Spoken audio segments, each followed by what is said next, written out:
yeah, when I eventually get this on like audio versions, I'll get an intro and everything. Something snazzy. I got a logo. Oh, I got my MegaWeb logo. Oh, yeah, boy, one of Lambats.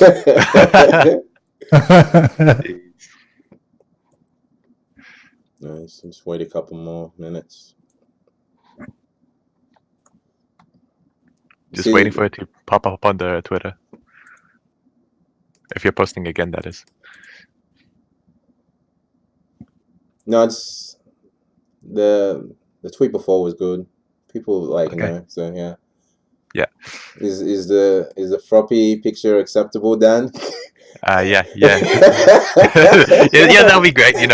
People won't judge. Like they'll appreciate my tastes. Okay, they'll be like, okay, this is his favorite character from My Hero Academia. This guy's like respectable. Dude, if you're a fan, and then they realize you play Claudio. I don't know, man. They check my Twitter page and then like see a bunch of Claudio screenshots, and then be like, okay, nah, this is like so atrocious. If you're a fan of Floppy, you should respect any picture of her, just in general. Oh my god! What is this? Are you kidding me? Wait, out of all the pictures you could have picked, you picked that one pic. Yeah.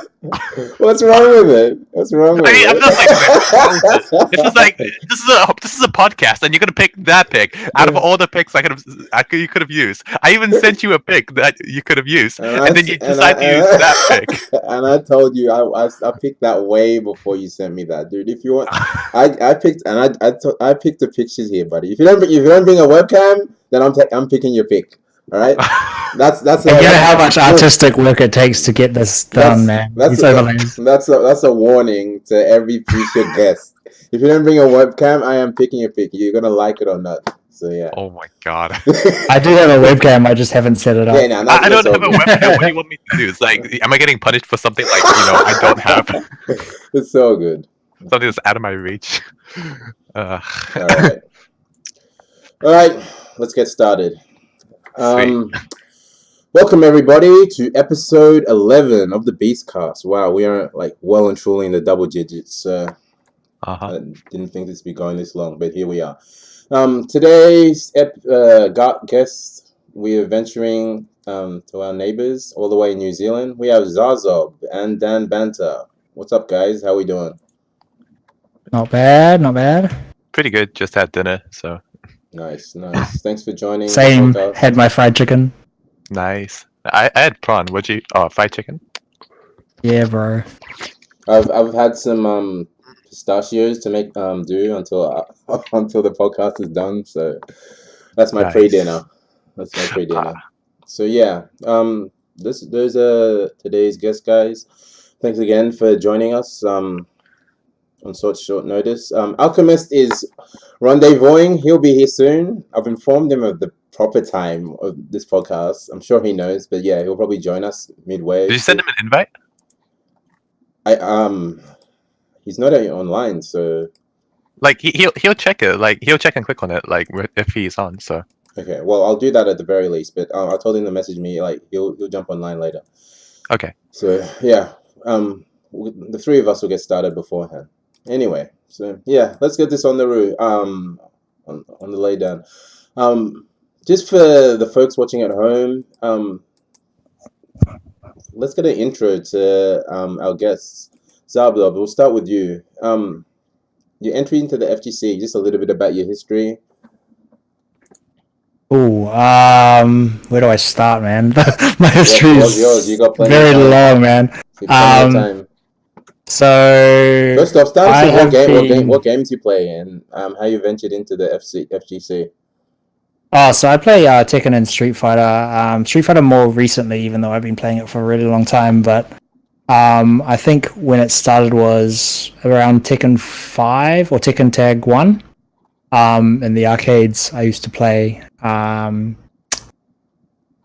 Yeah, I used to go to the arcades like pretty much every weekend, and I think I was maybe about 12 at the time, maybe a bit younger, I'm not sure.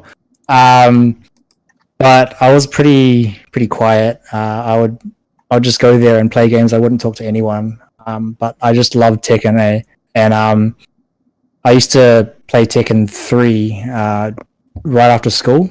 After high school, I'd come back home with my mates and jam some games, and I'll do that almost every day after school. And I just love Tekken so much, and I went into practice mode and looked at every single character's command list, and I pretty much just like went into their command list, looked at the move, did it, and then like learned all the 10 strings and everything, just because I don't know, I just loved the game, and I was quite young at the time. And at that time, I think my main character was King, and I went to the arcades, which we called Yifans back in the day. It's not around anymore, but I went to Yifans, and the very first time I played Tekken Tag, I got smashed real hard by a Julia player. Yep. And she, her Wonder combo in Tekken Tag 1? Yep. They're really, really long combo. It does a lot of damage, and oh man, I just love that combo so much. and I went back home and I was like, man, that combo is so cool. I went back to Tekken 3, tried to figure out how to do that combo, but of course that combo doesn't exist in Tekken 3 because her, I can't remember what it's called, that down forward 4-2, back forward 1, that move doesn't exist. And so I was just like so confused as to how to do it. So yeah, I mean, basically then was when I guess decided that I wanted to get really good at the game, and so I looked around, looking on Tekken Zaibatsu for combos and guides and talking with the community and everything. And yeah, I was just hooked on Tekken, and I kept playing. I mean, I guess I didn't really think that I was going to get like really good, but it's just that, when you're passionate about something, it just happens naturally. So you just play a lot. That's how you became a Julia player? Yes. Because you got to see, that's hilarious, because that is oddly familiar to how I became a Model player. I got you got smashed? I played Street Fighter way before Tekken, and I saw Tekken 5 at the arcades. I played a Model player, and he smashed me with tackle. He smashed me with tackle mix-ups, and I'm like, what the hell is this? So yeah, ended up continue. That's hilarious. Yes. So so I just was really passionate about the game, and pretty much every time I was at home, I was looking on Tekken Zaibatsu, for strategies and strings and stuff like that. And I'd be playing Tekken 3 as well. And so I'll do that for a very long time, and it got to this point where I had these guys that I played against regularly, and one of them was this guy who came down, and he was always wearing a suit, and he always stood up as he was playing. And he played Paul, and I can't remember who his other character was. He went by the name Nightchild, and him and I used to play a lot, but we never ever talked because the setups were head to head, and they were like, you couldn't really see your opponent. And so, and you also couldn't talk to them while you were playing. So like, I would just go there, sit down, and just play for hours. And the other person was this Korean guy, who a lot of you know as Cornova. So he was like one of the first rivals that I ever had in this game. And everyone thought we were mates, but we didn't talk ever. During the whole of Tekken Tag 1, we just never ever talked, right? I can't hear anything. Good. Hey, welcome, Alchemist. What's up, Eli? Hello. No, wait, he just said he can't hear anything. He can't hear anything. Yeah. That's odd. Anyway, you keep going with your story, Zarzob. Wait, give me a second. Yeah, okay. So we, like, us three would play a lot together. I mean, Thomas would also play Nightchild as well, a lot, and we'd just go there for hours. And then Tekken 5 came out, and there was a card system. Yep. And so you could like, make a name for yourself, Yeah, and my name was like customized, ranked, deathmatch, all that comes with Tekken. Yeah, so I got a Julia card and I named her Julia. Mm-hmm. As you do. And, we had this like community of players back then, and they used a forum, or like a BBS as that was called back then, and they would call me and Thomas, actually, they would call me Julia because obviously that was my card name, Mm-hmm. and they would call Thomas Asian mate of Julia. Oh, What the? what the hell? And of course, at that point, neither of us had even spoken to each other, so we weren't actually like mates. We were just like people who played together. But we'd never talked, and it's just so hilarious. So you guys would play each other on the regular, but would never talk to each other. That's Can you guys hear me? Yeah, we can hear Yeah, you. we can hear you. Man. Finally, I'm so sorry. I got sidetracked and I completely lost track of time. That's cool. It's cool. It's all right. Cool. Yeah. So so we used to play Tekken 5, and eventually both of us started to talk to each other. And like everyone that played in the arcade, and then we eventually became mates, and we'd just play a lot, really. And it's like the community there would play like every day, and then we'd go to this place called Mentats for dinner. Yeah, it's like a Japanese restaurant, and that was like the place to go for dinner. We'd go there like every single time after a long session of games. Nice. So yeah, that's how it was in Tekken 5. And then I think Tekken DR came out in the arcades, and at that time there was a guy named DSAM and Vince, and also Casey. And at the time, those guys were like the best in Auckland. And DSAM is still a huge mate, a real good mate of mine. But yeah, I was a real big rival of DSAM. Yeah. When we play, because Nina. Actually, no. Remember back in 5.0, Nina was really broken. 100%. And, how could I forget? Yeah, and I was playing Julia at the time, and I was like the only one that could make him stop spamming downforward 1-2. Mm-hmm. and then I guess like because of us too, I think the local scene really started to think of different options on defense and offense, because at the time everyone was like real like 2D based. Mm-hmm. And so like sidestepping and backdashing and stuff really like came about in New Zealand back in those days. I think we had a bunch of tournaments, and I didn't do too well in them, and I actually went over to OHN one year. I can't remember what year it was, but I went over to OHN. I think I was like maybe 18, and it was held at an arcade in George Street in Sydney. Yeah, if I remember correctly. I remember like they had the first couple of arcade tournaments there for OHN. So yeah, and then I got smashed by I can't remember who it was. But there was this guy who used Steve on me, and all he'd do was just wait for me to whiff something and Sonic Fang punish me. I think it was Zahn. I'm not sure. But I think it was early days. It could have been one of the early Koreans that used to live in Sydney, like Park or Hwan. But yeah. Maybe, but like I got smashed by that, and then when I was in losers bracket, I got hit by Roger's Unblockable. So I think it was forward neutral 1-2 1-2 1. Yeah.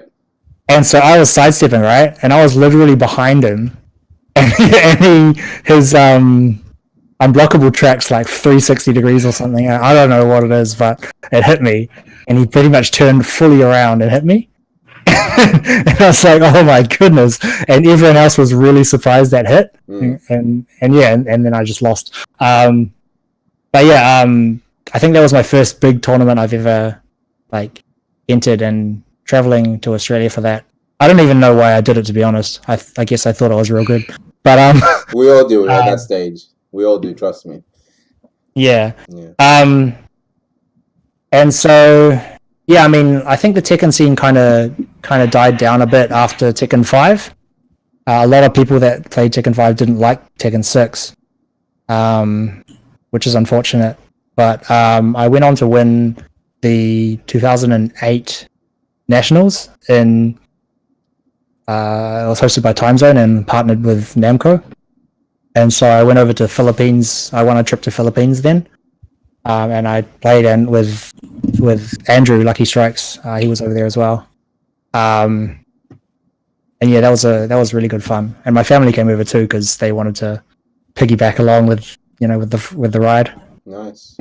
But since then, like, it's been pretty quiet. Like, I kind of stopped dominating the scene at that time. And this guy named BG got really good. Pretty much just after that, like right after that, when Tekken 6 BR came out, and he became like one of the players that I just almost could never beat. And Thomas also got really good at that time, and then and then it just got kind of quiet because there was a like a, how do you say, I don't know, I mean, like the arcade scene and offline scene was like two different people. The communities were different. Are you distinguishing offline as in like console offline or? Yeah, console. Okay. Yeah, so that's how it happened, and I guess like I stopped playing Tekken so much after that. And like I still like know Tekken obviously because I've played it for so long. But these days I don't actually play pretty much at all outside of tournaments. Oh, that's interesting. And yeah. Come now, like I've been to BAM, OHN quite a few times. I enter every single event in New Zealand.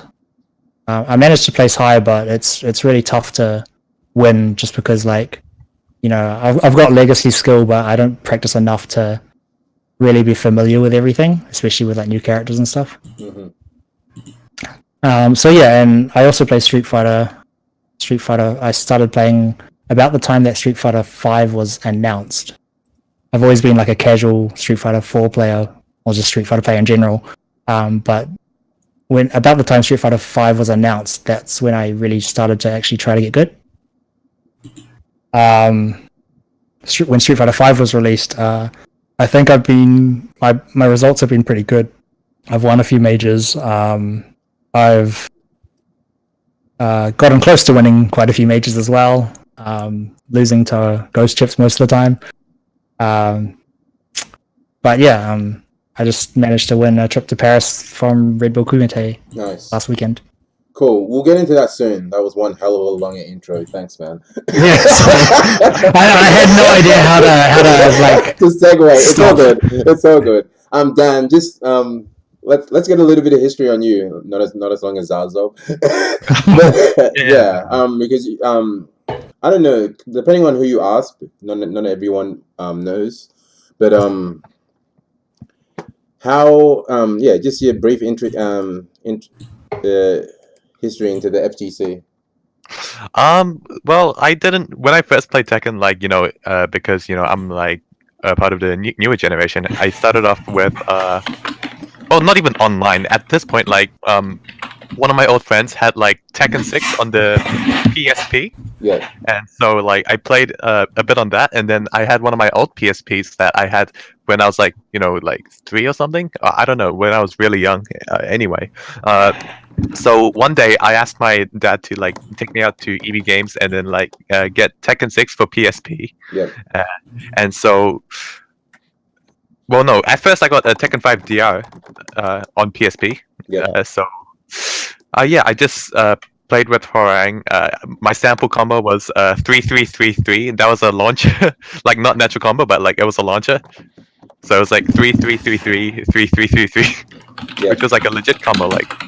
And so eventually I got Tekken 6 for PSP, and then I was just playing Ghost Battle to rank up my offline rank, stuff like that.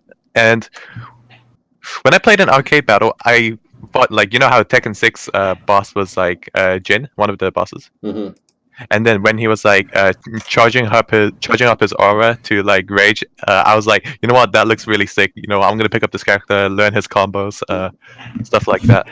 So I learned his combos, which is like I learned a really easy combo, a non-bound combo, which was can back to 1, down back 2 2 3, which is like didn't even have a bound in it. I just did that combo that's for like decent damage for a non-bound combo. yeah, I guess. And then one day I was just like, okay, you could do 1 3 3 in between.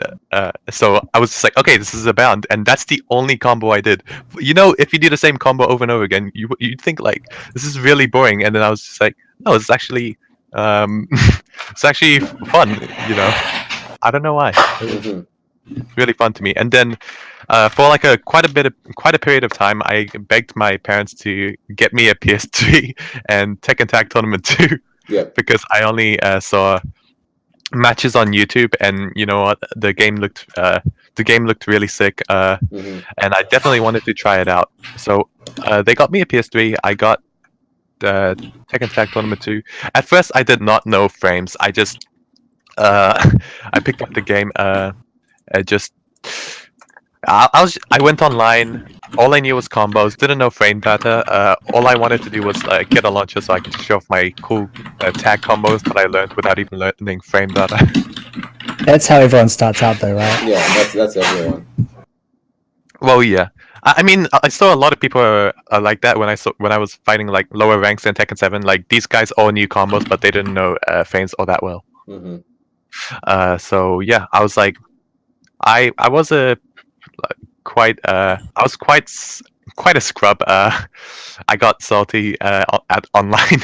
I started to learn frames. But yeah, I just played in Tag 2. But the time I actually played like in the offline scene was like last year. That's when I first started playing offline. I came out to Rambats because they made a Discord group for the New Zealand Tekken, and Yeah. so they were like, oh, we have Rambats every week. So I'm like, okay, that's cool. I'm gonna go check it out. And then that was my first ever offline time. And then I went, and back then I would lose to people who I never thought I'd lose to now. So which is like. So yeah, Jamie, you'd know, but like at that time, I'd lose to Katie and Luth Moose. But did you think you would lose at that time? At that time, I had no idea. I had no idea how they played. So I was like, and I wasn't feeling too confident either because it was my first offline. I was just like, I didn't think I had the right mentality entering this weekly Rambats. So I was just like, you know what? I'm just gonna go in. Whatever happens. Then it wasn't like feeling overconfident, but like wasn't exactly too hard on myself either. Mm-hmm. I think a lot of people are really confident when they first enter their first tournament because they're like, oh man, I can beat my mates. I must be able to beat everyone. Yeah, because most people picking up a fighting game aren't aware of the FGC at large. So, you know, the general position of how good they are versus to how good the actual scene is that they're not aware of is completely doesn't align. So yeah. Yeah, I realized this, and then that's why I decided to go offline in Tekken 7. Of course, I played a bit in like Tag 2. I played online versus Aussies, like Deoxy, Nick. I played him a lot back then, and like a bunch of other Aussies who are on like PS4 now.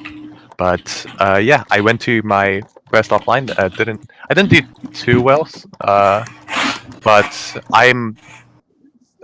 I went to future Rambats, and then I would lose to Jamie all the time. I wouldn't say all the time. Maybe like once.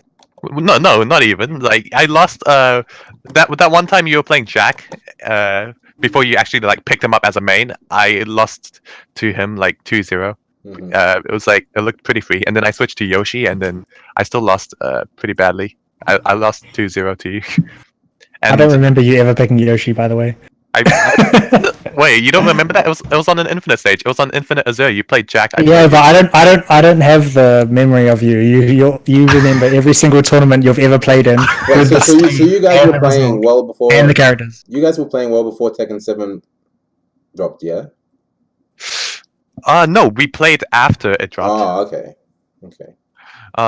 So, and also, one time I was like, okay, you know what? I'm gonna, I picked Lars against him. He was playing Nina. We were on G-Core Palipad a night, and so it amazes me so much how you remember the stage on every single tournament you ever play. I don't know. It's just like I don't know. It's memorable to me because that time on Discord, I was like, "Oh man, how do I get better?" I was like asking you for tips. I was like, "Man, how do I get better?" It's like, "How are you so good?" I'm like, dude, you need to teach me." And you were just like, "Oh no, you just like." You just need more experience, and then I was just like, okay, I'm just gonna. It's hard. More. It's pretty hard to like teach someone Tekken really like once they're at a certain level. Yeah, for sure. It's not really something like you tell them and they do it. It's something like you gotta figure out on your own as like time goes on. Yeah.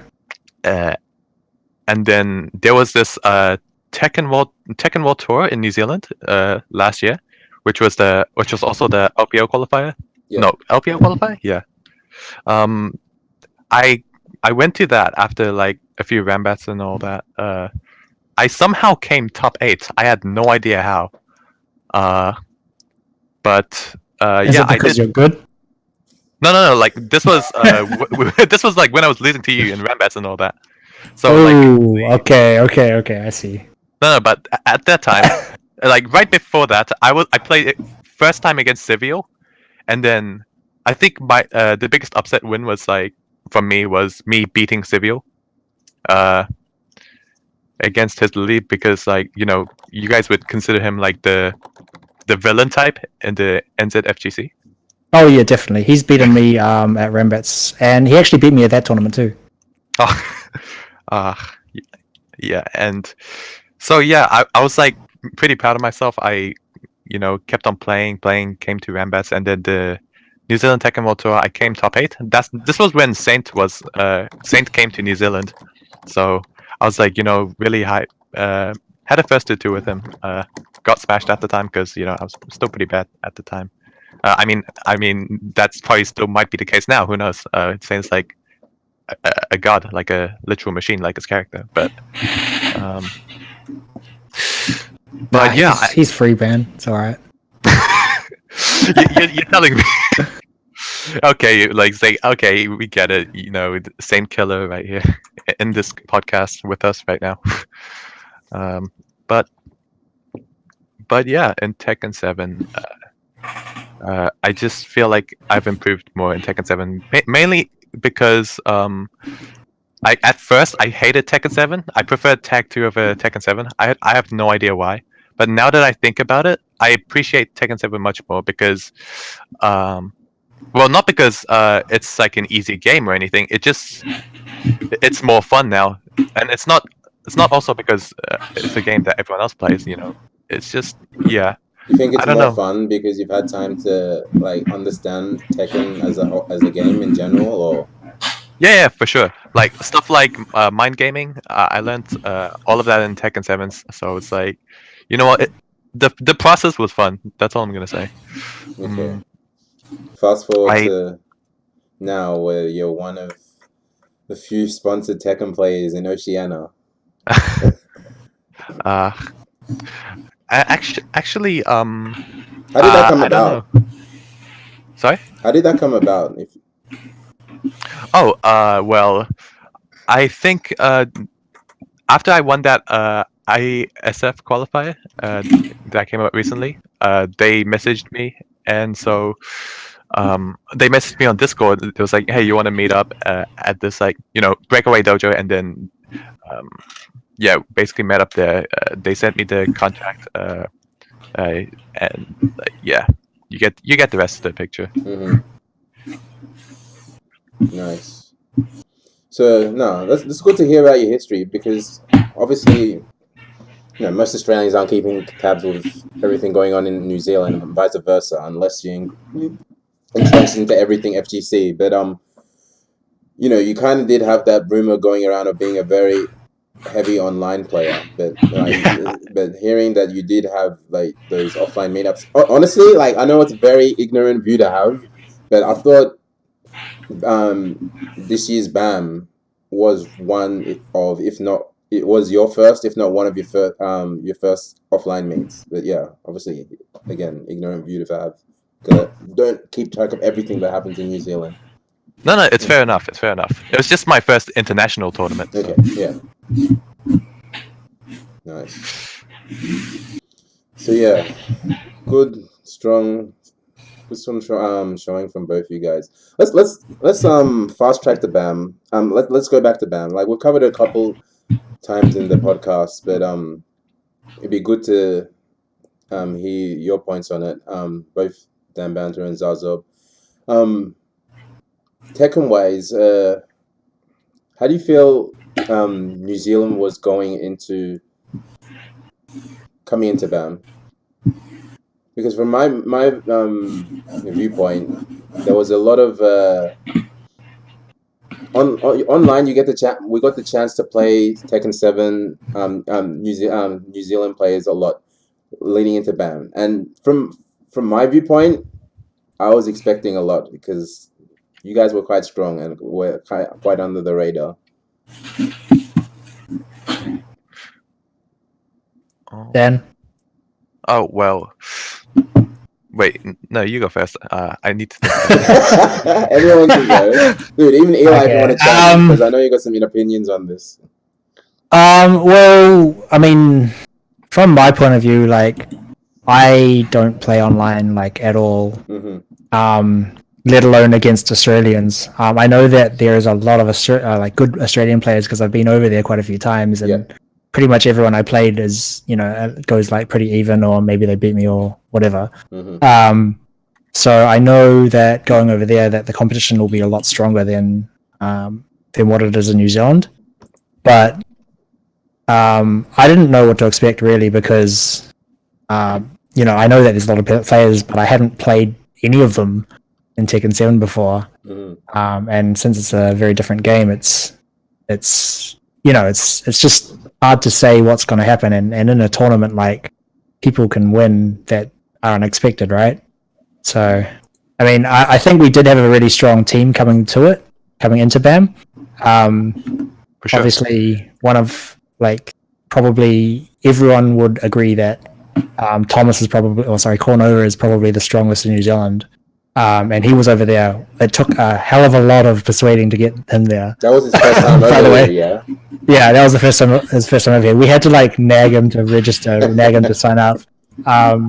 We had to give him some profanities as well. But it took a lot of persuading, but I'm really glad that he managed to enter. And I had really high expectations of him coming into it, if anyone. But yeah, I mean, I guess I didn't really expect more than what we already did, because being a Tekken World Tour, like, what is it, a premier event? Is that what it's called, a Masters event? Like, you can only really go so far, right? Yeah. You so, say like, top 32. You say that, but you've got Saint on your resume. Yeah, I mean, like, but that's the thing, right? Like, it's a tournament and anyone can win. But you can't win against, like, 5 guys in a row, right? Like, you might be able to take one down, but then there's 4 or 5 left after that. And I mean, I played Lucky Strikes right after that, which, ironically, another Jack, and I lost to him. And like, when I played him in Philippines, like, a long time ago, just his play style was really good just against mine, because his fundamentals, I think, are a lot stronger than mine. And yeah, like, I beat one strong player, but then that's still only top 32. Like, I've got to make top 24, top 16, then top 12, top 8. Like, it's a long road, man. So I didn't really expect too much from any of us coming in, but I did expect Cornover at least to get a higher place than he did.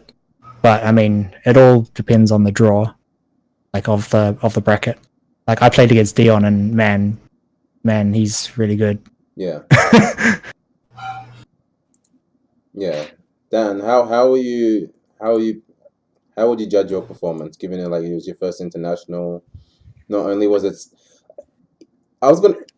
the thing about BAM was, even if you took out all the internationals, it was stacked, because the competition had gotten to a point locally where it was so fierce that making top 16 would have been hard. Oh yeah, definitely. But I think my performance was really bad. I'm not happy with my performance, but first time for everything. Wow, so some people would disagree with you, but yeah, that's interesting. Yeah, keep going. Nah, it's like it's like I'm still salty that I lost to Rec. Shout outs to Rec. Yeah, shout outs to Rec, of course. Both Thomas and I are salty at that too. We were watching. And then, I feel like I could have at least won that second game versus Yamase U as well. And then I don't know, my mind went blank, so I couldn't remember shit. Like I could not. My head was blank. I forgot what I was doing. I was like, okay, I'm 2 rounds up against him. I don't know what to do. I was just my head went blank, and then he just took 3 rounds straight. If I was able to focus more, I could have taken a game off him and potentially like the whole set off him. But it happens. It's just nothing but experience now. Interesting. Okay. Well, I wanted to cover a few topics today. One being, because we have such, I don't know, help me out here, DanBanter. Would you say most of your play comes from online? Yeah. Well, yeah, because offline, like there aren't that many offlines. Like Grandbets is like once every 2 weeks, and so but I would go whenever I can to those. So yeah, you've been able to achieve a decent, not even decent, such a good level of proficiency regarding the game, to the point where you're a strong player now, sponsored, whereas Zarzob is almost completely the opposite. Probably barely ever plays online, for what he's just said. Barely ever practices. Yeah, that's right. But you've both been able to achieve quite a high standing in your respective communities. So it's interesting. It's just that issue. You can chime in here as well, Alchemist, because there's always that argument of how much online can help you or not, or whether it can, and to a degree. How much do you attribute online to helping you improve? Well, online can definitely help you, but it depends how you approach it. If you're playing online to learn character matchups, then that's a really good way of looking at it, because if you play online, you're more than likely to have exposure to several characters, whereas in your small offline scene, or smaller relative to the online scene, you're bound to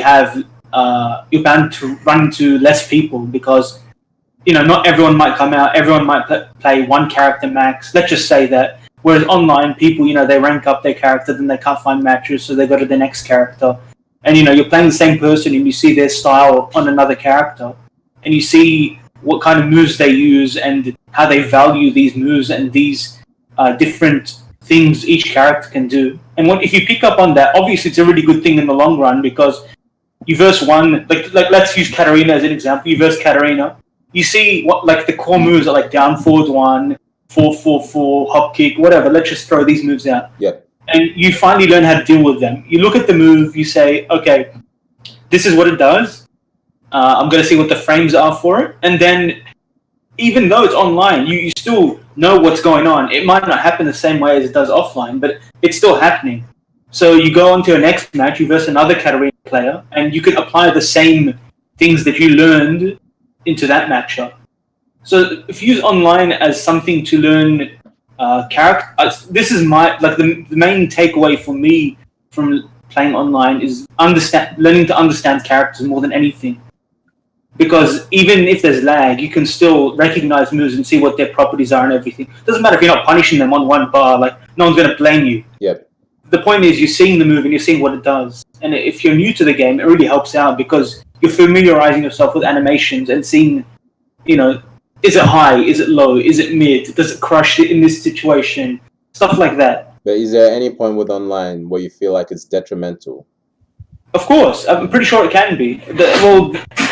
You guys know, a lot of people know that I don't play my main characters online because, so for example, there's certain situations, there's certain characters, certain people, and depending on how good the connection is, where you cannot apply the same thing that you would offline. So for example, in a situation against Kazuya maybe, I would do a fuzzy guard or a sidestep fuzzy guard.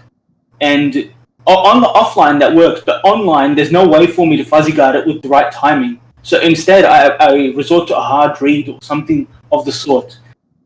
And if I maintain that as the norm and I do that offline, it becomes a really bad habit because you're going for a big risk. Whereas you can do an option select or a fuzzy in this regard where it will cover both options. But in your mind, you have the idea that, okay, I've played more online than offline. So in this situation, I'm gonna have to do a hard read.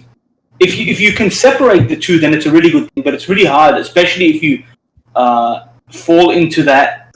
What's the word I'm looking for? Fall into that category of player that plays the online style, whereas they know their opponent can't see this move in 4 bars or whatever, and then you play offline, and then you're like, oh wow, I'm getting wrecked. Yeah. One of the better examples I have for that is there used to be this player whose name I won't say, but it was on PS4 online, and we used to go even, like genuinely even. It was so difficult to beat him because he lagged. But he's from Sydney, I'll say that, and he finally came out to an offline event. And this was when I was first learning Steve. This was like 8 months ago. I picked Steve versus his main character that I 15 streaked him. Because I just knew his online habits. And he didn't change. He was still playing the same. But I can apply all my fuzzy guards to all of his stuff. Mm-hmm. So there's obviously online will help. I'm very certain, and I'm pretty sure everyone will agree that with online you can form very bad habits. The good players are the ones that can break away from those habits. But at the same time, you always have that at the back of your mind because you're creating these situations. It's muscle memory, and at the same time, it's cognitive. So you're always thinking about it. In some way or another, it's deep-seated memory. And it will come up eventually, whether you like it or not. And if it comes up at the wrong time, it's lost the match. So that's just my opinion. So you've just brought up being able to, and obviously Zarzob, you can kind of chime in with this because I know you've spent a lot of time online playing, trying to qualify for Gfinity, yeah? Oh, yeah. That's a lot different though, because Street Fighter, the netcode is very different to Tekken. Really? So yeah, it's hard to. You can't really compare the two because Street Fighter has rollback netcode, whereas Tekken tries to stay in sync the whole time. Yep. So in Tekken, as Alchemist was saying, everything's delayed. So you see an animation come out and you press down back to block low, but it doesn't come out until a couple of frames later, and then you still get hit anyway. So obviously that won't work offline because you did actually press down back at the right time if it was offline, if there was no lag. Whereas in Street Fighter, it's what you press is not necessarily what you see on the screen is not necessarily what's happening at the time. But it makes a really good guess as to what is happening. But the downside of that is when it's a bad connection, it's literally unplayable. But in saying that, from my point of view, Tekken Online is generally pretty unplayable as well. So yeah, just because I don't play online ever. So whenever I play online, I just, even if it's a 4-bar connection or even the slightest bit of lag. I was playing with Dan just earlier today, and it took me a while to get used to, and it feels like it's putting my timing off and everything, and I feel I won't actually get much better by playing that. But in saying that I needed to familiarize myself with animations and stuff, like Alchemist was saying, because of season 2, and that's like the first I've ever seen of season 2 Claudio. Yeah. You want to chime in, Dan, or? When I was playing Jamie, I mean, since I play online a lot, for my standards at least, my connection versus Jamie wasn't bad at all. Like, for my standards, because I played a lot of Aussies online, so it's like, you know, I played Dion last night. It was pretty laggy. I was like, "How do you play in this lag?" And he's just like, "Okay, you know, he played Jack against me. I played Claudio. We deathmatched at blue ranks, and so he was like." How he answered was, "Oh, I don't play like it's offline. You know, I just I have to guess if you do like a 50-50, like for example with Geese, but yeah, he just has to change up his game plan entirely. Like he has to work with what's there like online, but he can separate that habit from playing offline, which is what makes him good. Like even though he plays online, he can like it's a completely different game." Online and offline. It's just 100%. You cannot compare the two. It's a different experience from the feeling, not just the lag and all, but like the feeling it gives you, because like, you know, sometimes you play off instincts and all that. It just, yeah, it's not the same. You get where I'm trying to come from, but yeah, it's so he has to like resort to stuff like, you know, some of the characters he plays, he refers to them as an online character. No, but Deception, that's the Chaotic Punisher. The thing is, like, Korea Online is like so different. There is zero lag in Korea Online, so there it doesn't matter. The only thing that matters there is that is the nerves of like playing on the stage. Yeah, you were about to say something, Alchemist? I was going to say, like, Korean 5-bar is basically better than PS4 offline. Oh, really? That's what I've heard from some Korean players. Okay. So yeah, take that as you will, but comparing it to anything in Australia is almost, negligible. Negligible in every single way possible. I've heard that Australian internet is like ranked some of like among the worst out of first world countries. Is that right? Yeah, it's like I got NBN, and even still, it's not a good thing. I got fiber to the property as well. But even if it's even if, you know, we both do have good connections, it's still, you know, going from New Zealand to Australia, so you can only get so good of a connection. Which sucks. Yeah. Yeah, I mean, what can you do, really? Yeah, it really does suck, because it's like my main practice source if there are no offline events.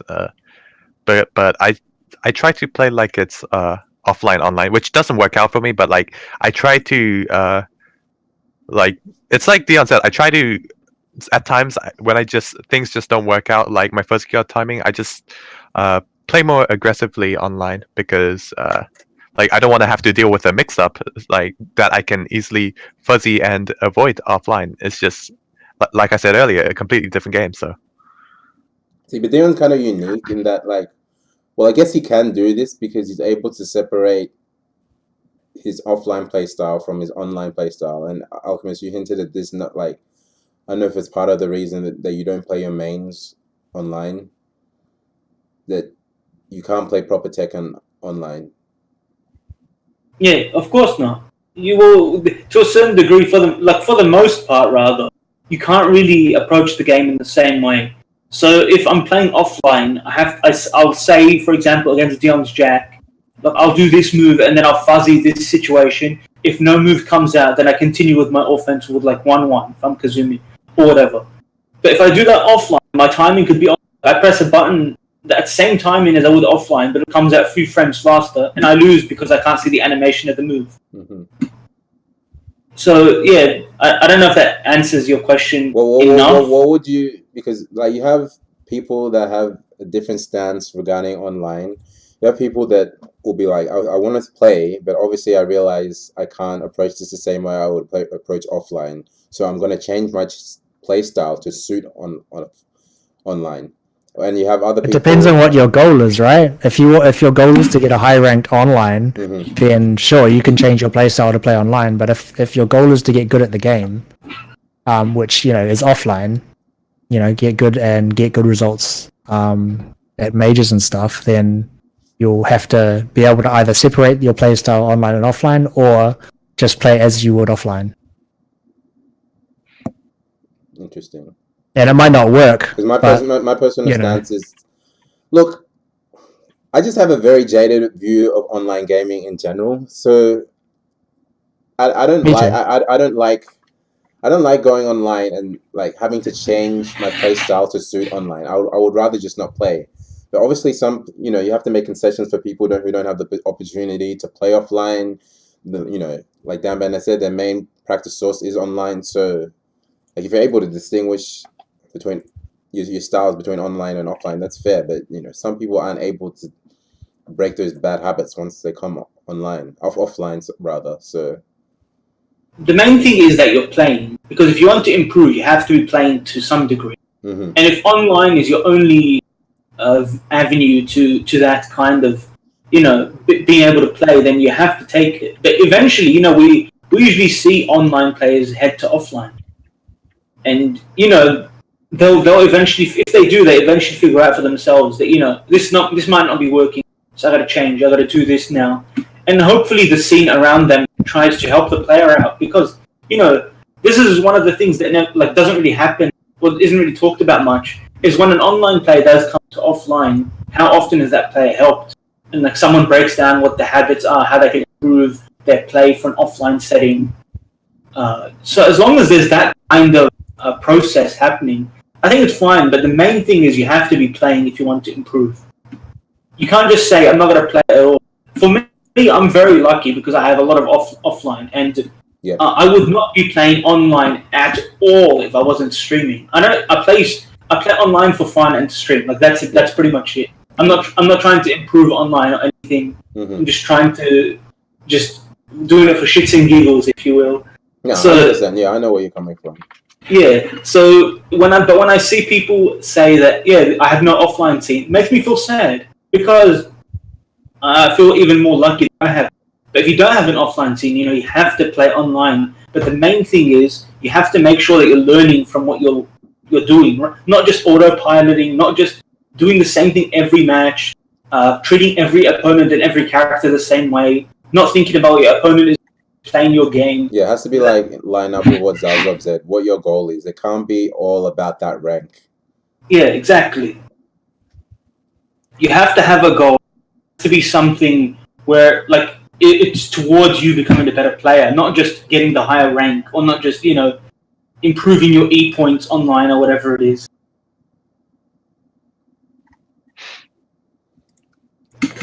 I've noticed that people who play online, they get a bad name, but when they beat offline players online, because people would say they're they're just an online scrub, online carries them, stuff like that. But I don't think that is true. I mean, I guess that's kind of like a stereotype at this point. I'm not even sure, but it's what I've been hearing anyway. They get a pretty bad name at first until they actually prove themselves offline or something. But for the most part, it is true. There's very few people that can emulate or rather replicate their success online with offline. You're one of the cases. You're one of the people that has done so, but there's not many people that can say the same. Because I can name 5, 10, maybe 20 people that are known as quote unquote online warriors, and when they do come to offline, they pretty much just drown in pools all the time. They don't do well with other players, and they die to their own habits. Yeah, I've seen that many examples of that myself. So, and Abby's been in the scene for years, so of course I'm sure he's seen it much more than I have. I've only been here in the scene at most half the time Abby's been in the scene.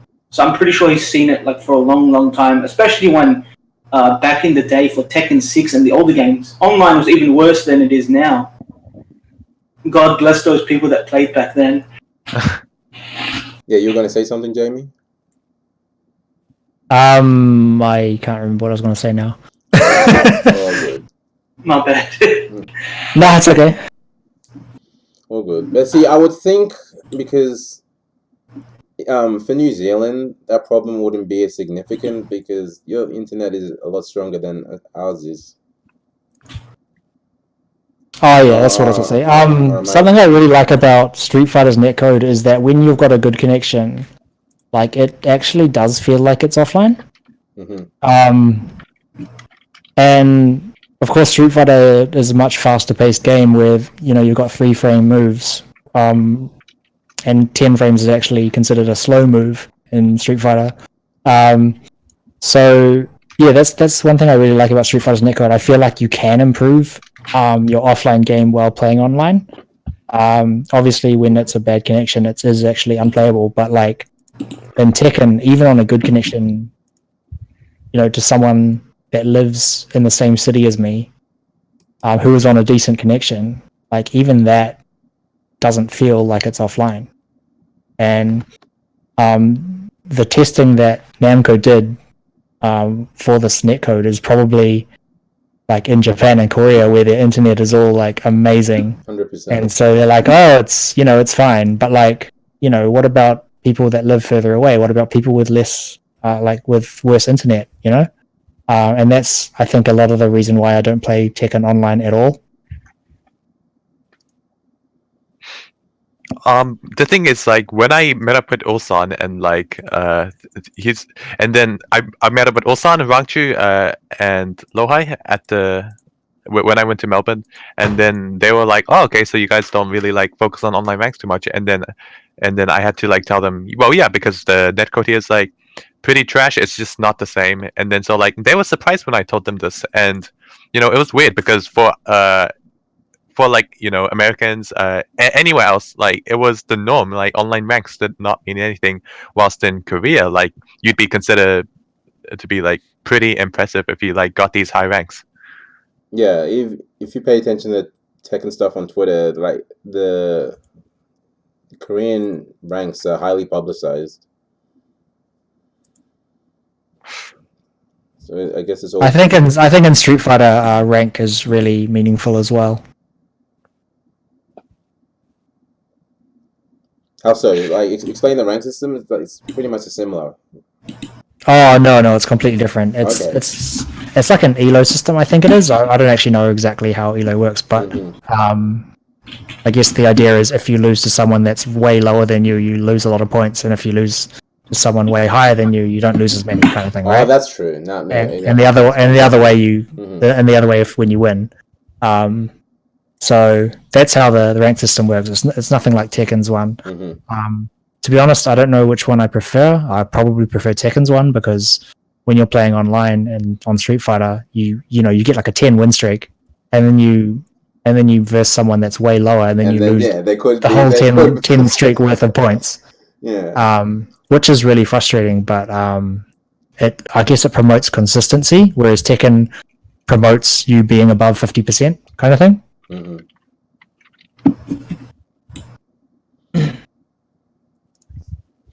Yeah, online's there's always going to be a big hashtag to it, but I think just to echo Alchemist's sentiment, as long as you keep like you need it, even if it's your only avenue, and you approach it the right way, you can improve and use it to your benefit. Yeah, I mean, personally, I don't think I can keep up playing online so much, just because even on a good connection, like I said, like it just doesn't feel the same. And basically, the only Tekken experience I ever get when I play is in a tournament.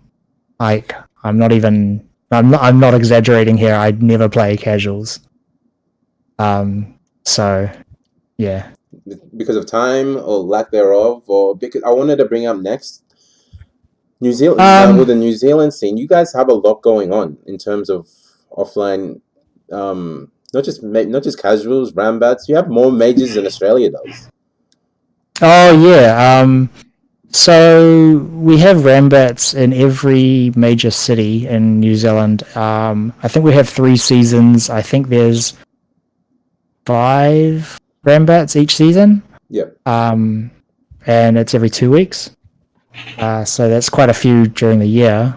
And I think it's Auckland, Hamilton, Wellington, Christchurch, and I think there's 1 or 2 other places that host them sometimes. For those that are geographically challenged, like, how close are they to each other in the major cities? Auckland and Hamilton are about an hour and a half drive, but the Christchurch is in the South Island, and Wellington's at the bottom of the North Island, so that's about an 8-hour drive from Auckland. So it's not like viable to go there to, from Auckland just for a Rambats. And from what I hear, the turnout is pretty low for everything that's not Auckland and Hamilton, but I actually don't know. But yeah, so we have Rambats quite a lot during the year. I think the Rambat season has just finished. And we used to have 3 majors a year, which is First Blood in around March, Southern Cross Up, which is Nationals coming up soon in about October-ish, and then Christmas Damager, which is more like a casual get together, have some drinks and play some games type thing. Sometimes there's team tournaments, money matches, and all that. And so that's around like November, December. But Southern Cross Up is definitely your biggest one, which is coming up this weekend. Yeah, that's the biggest one. And then over the past couple of years, we've had like quite a few more majors pop up. So Hamilton has done a major last year. Was it last year? This year? It was this year. Yeah, this year, War. That was in, I think, April or May. And then we've also got Garden of Might, which previously was Red Zone Rumble.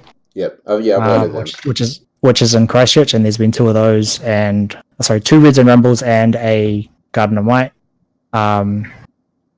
Yeah, so and there's also one in Wellington that's happened 2 years in a row now, Crush Counter Capital. Who are all these? Sorry to jump in. Who are all these events run by? Mostly run by Standing Fierce. Yeah, they're the organization in New Zealand that's spearheading everything up.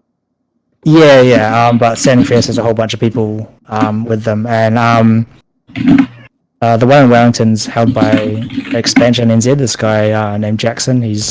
He hosts some online tournaments as well. Okay.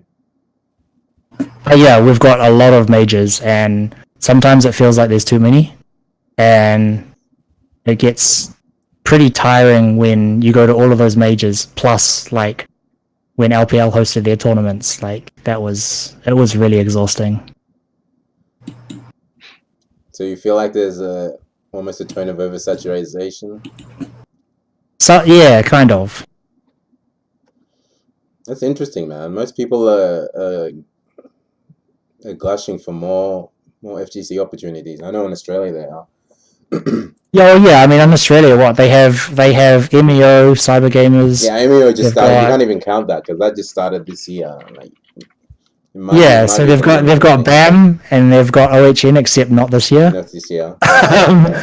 And what else do they have? Right, like they've got like one really big one, and then other than that, there's very few. Whereas in New Zealand, we've got like 5 or 6 throughout the year, and it's like every month or 2. It's just like that's a problem. But oversaturation. It just feels like they're less meaningful, I guess.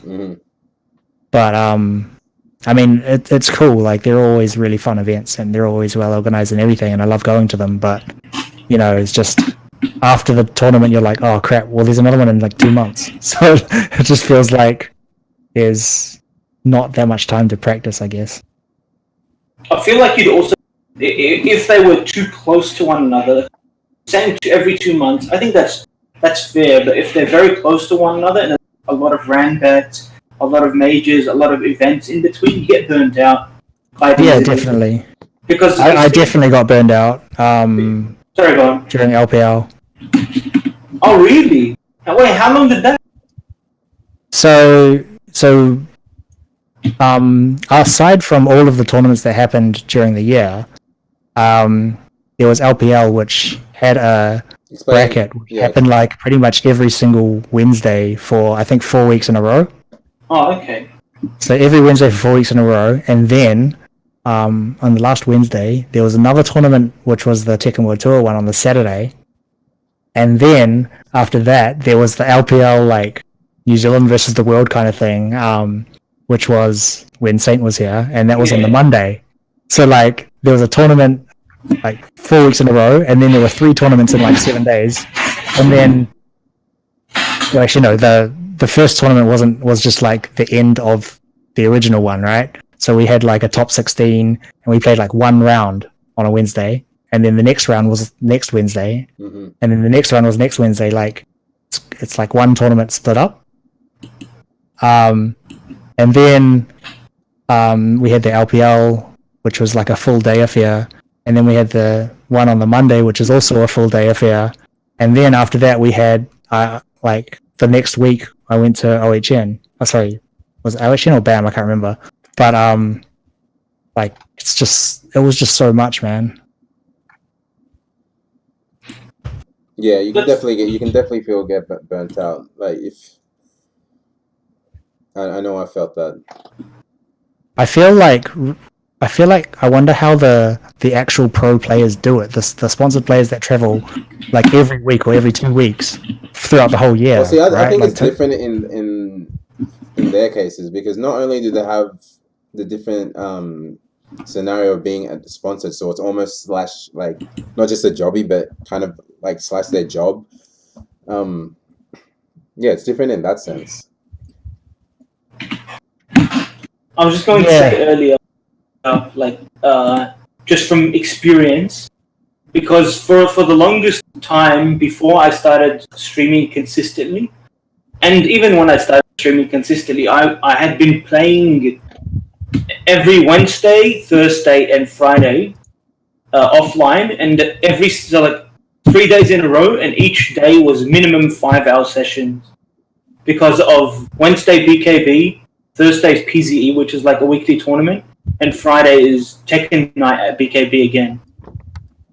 And yeah, it really got to me, like traveling as well as going there, staying, playing the whole time, gets to you mentally and physically. It's really draining.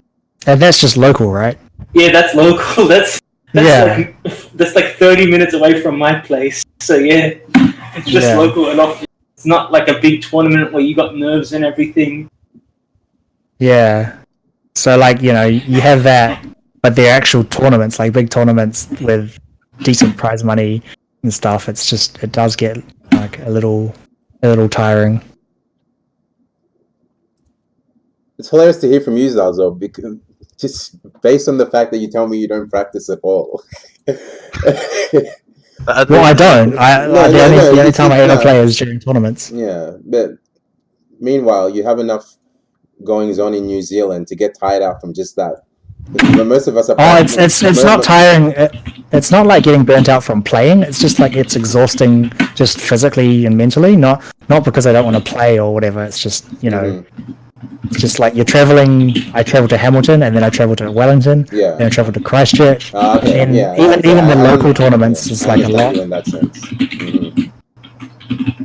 So that's what I mean about getting burnt out. Like the pros that actually travel every week or every 2 weeks throughout the whole year, I have no idea how they do it, because you know they're on a plane all the time and they're in different time zones all the time. It's crazy. Well, they're just like used to adapting to the jet lag and all that, and like they have their own ways of dealing with it, I guess. Although I do see a lot of pros like sleeping in between their games. So. Yeah, that's probably that. That's an FGC thing. I don't think you see it. You see it with the internationals traveling, not so much like you know Americans traveling straight state to state or.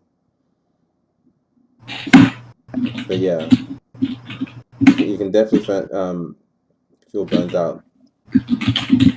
Like I know a lot of people like in the Melbourne scene that say, you know, they've been practicing 3 hours, 4 hours a day, and it's just like, for me that's a bit ludicrous because I know I don't practice that much, but I'm just like, are you enjoying what you're doing? Is that a bit too much? I don't know. I mean, for me, like I say I don't practice, but like I still think about things, right? Like Mhm. I'm mostly a theory-based player where I don't improve much by actually playing. Mhm. I improve by thinking about situations that have happened in the past and how to beat it. And I might go into the lab like a little bit. I mean, granted, I don't do that for Tekken, but like, Mhm. I might go into the lab for maybe 10 minutes or 20 minutes just to see a particular situation and how I get around it. But that's about the extent I do. These days, I don't play a lot of Street Fighter either, but I still play a lot more Street Fighter than I do Tekken.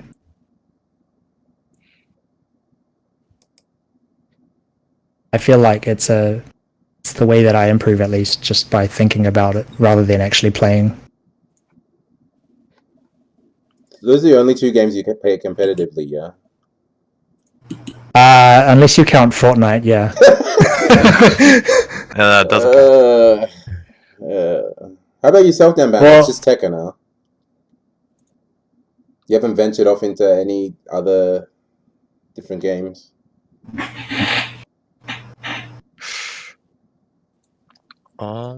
Well, I mean, No one jumped on the Soul Calibur beta this past weekend? I wasn't like that interested in it, to be honest. That's fair. Like I'm that one guy who plays just Tekken. No, that's fair. There are a lot of us that do that. Yeah. I was lucky enough to color ISB on the weekend instead of the online beta. Yeah, but you didn't have we had a better version than you. We had more up to date. But at least I can play 2 characters that are on the YSB build offline rather than play online. True. I would have killed for a practice mode. I was really enjoying playing Soul Calibur 6, not gonna lie. Taki feels so good in the game. Mm-hmm. All her stance transitions to, like, I don't know if you, I don't think Dan knows. Possession stance, yeah. Yeah, possession stance. Like, all the moves from that stance feel so strong. Mm-hmm.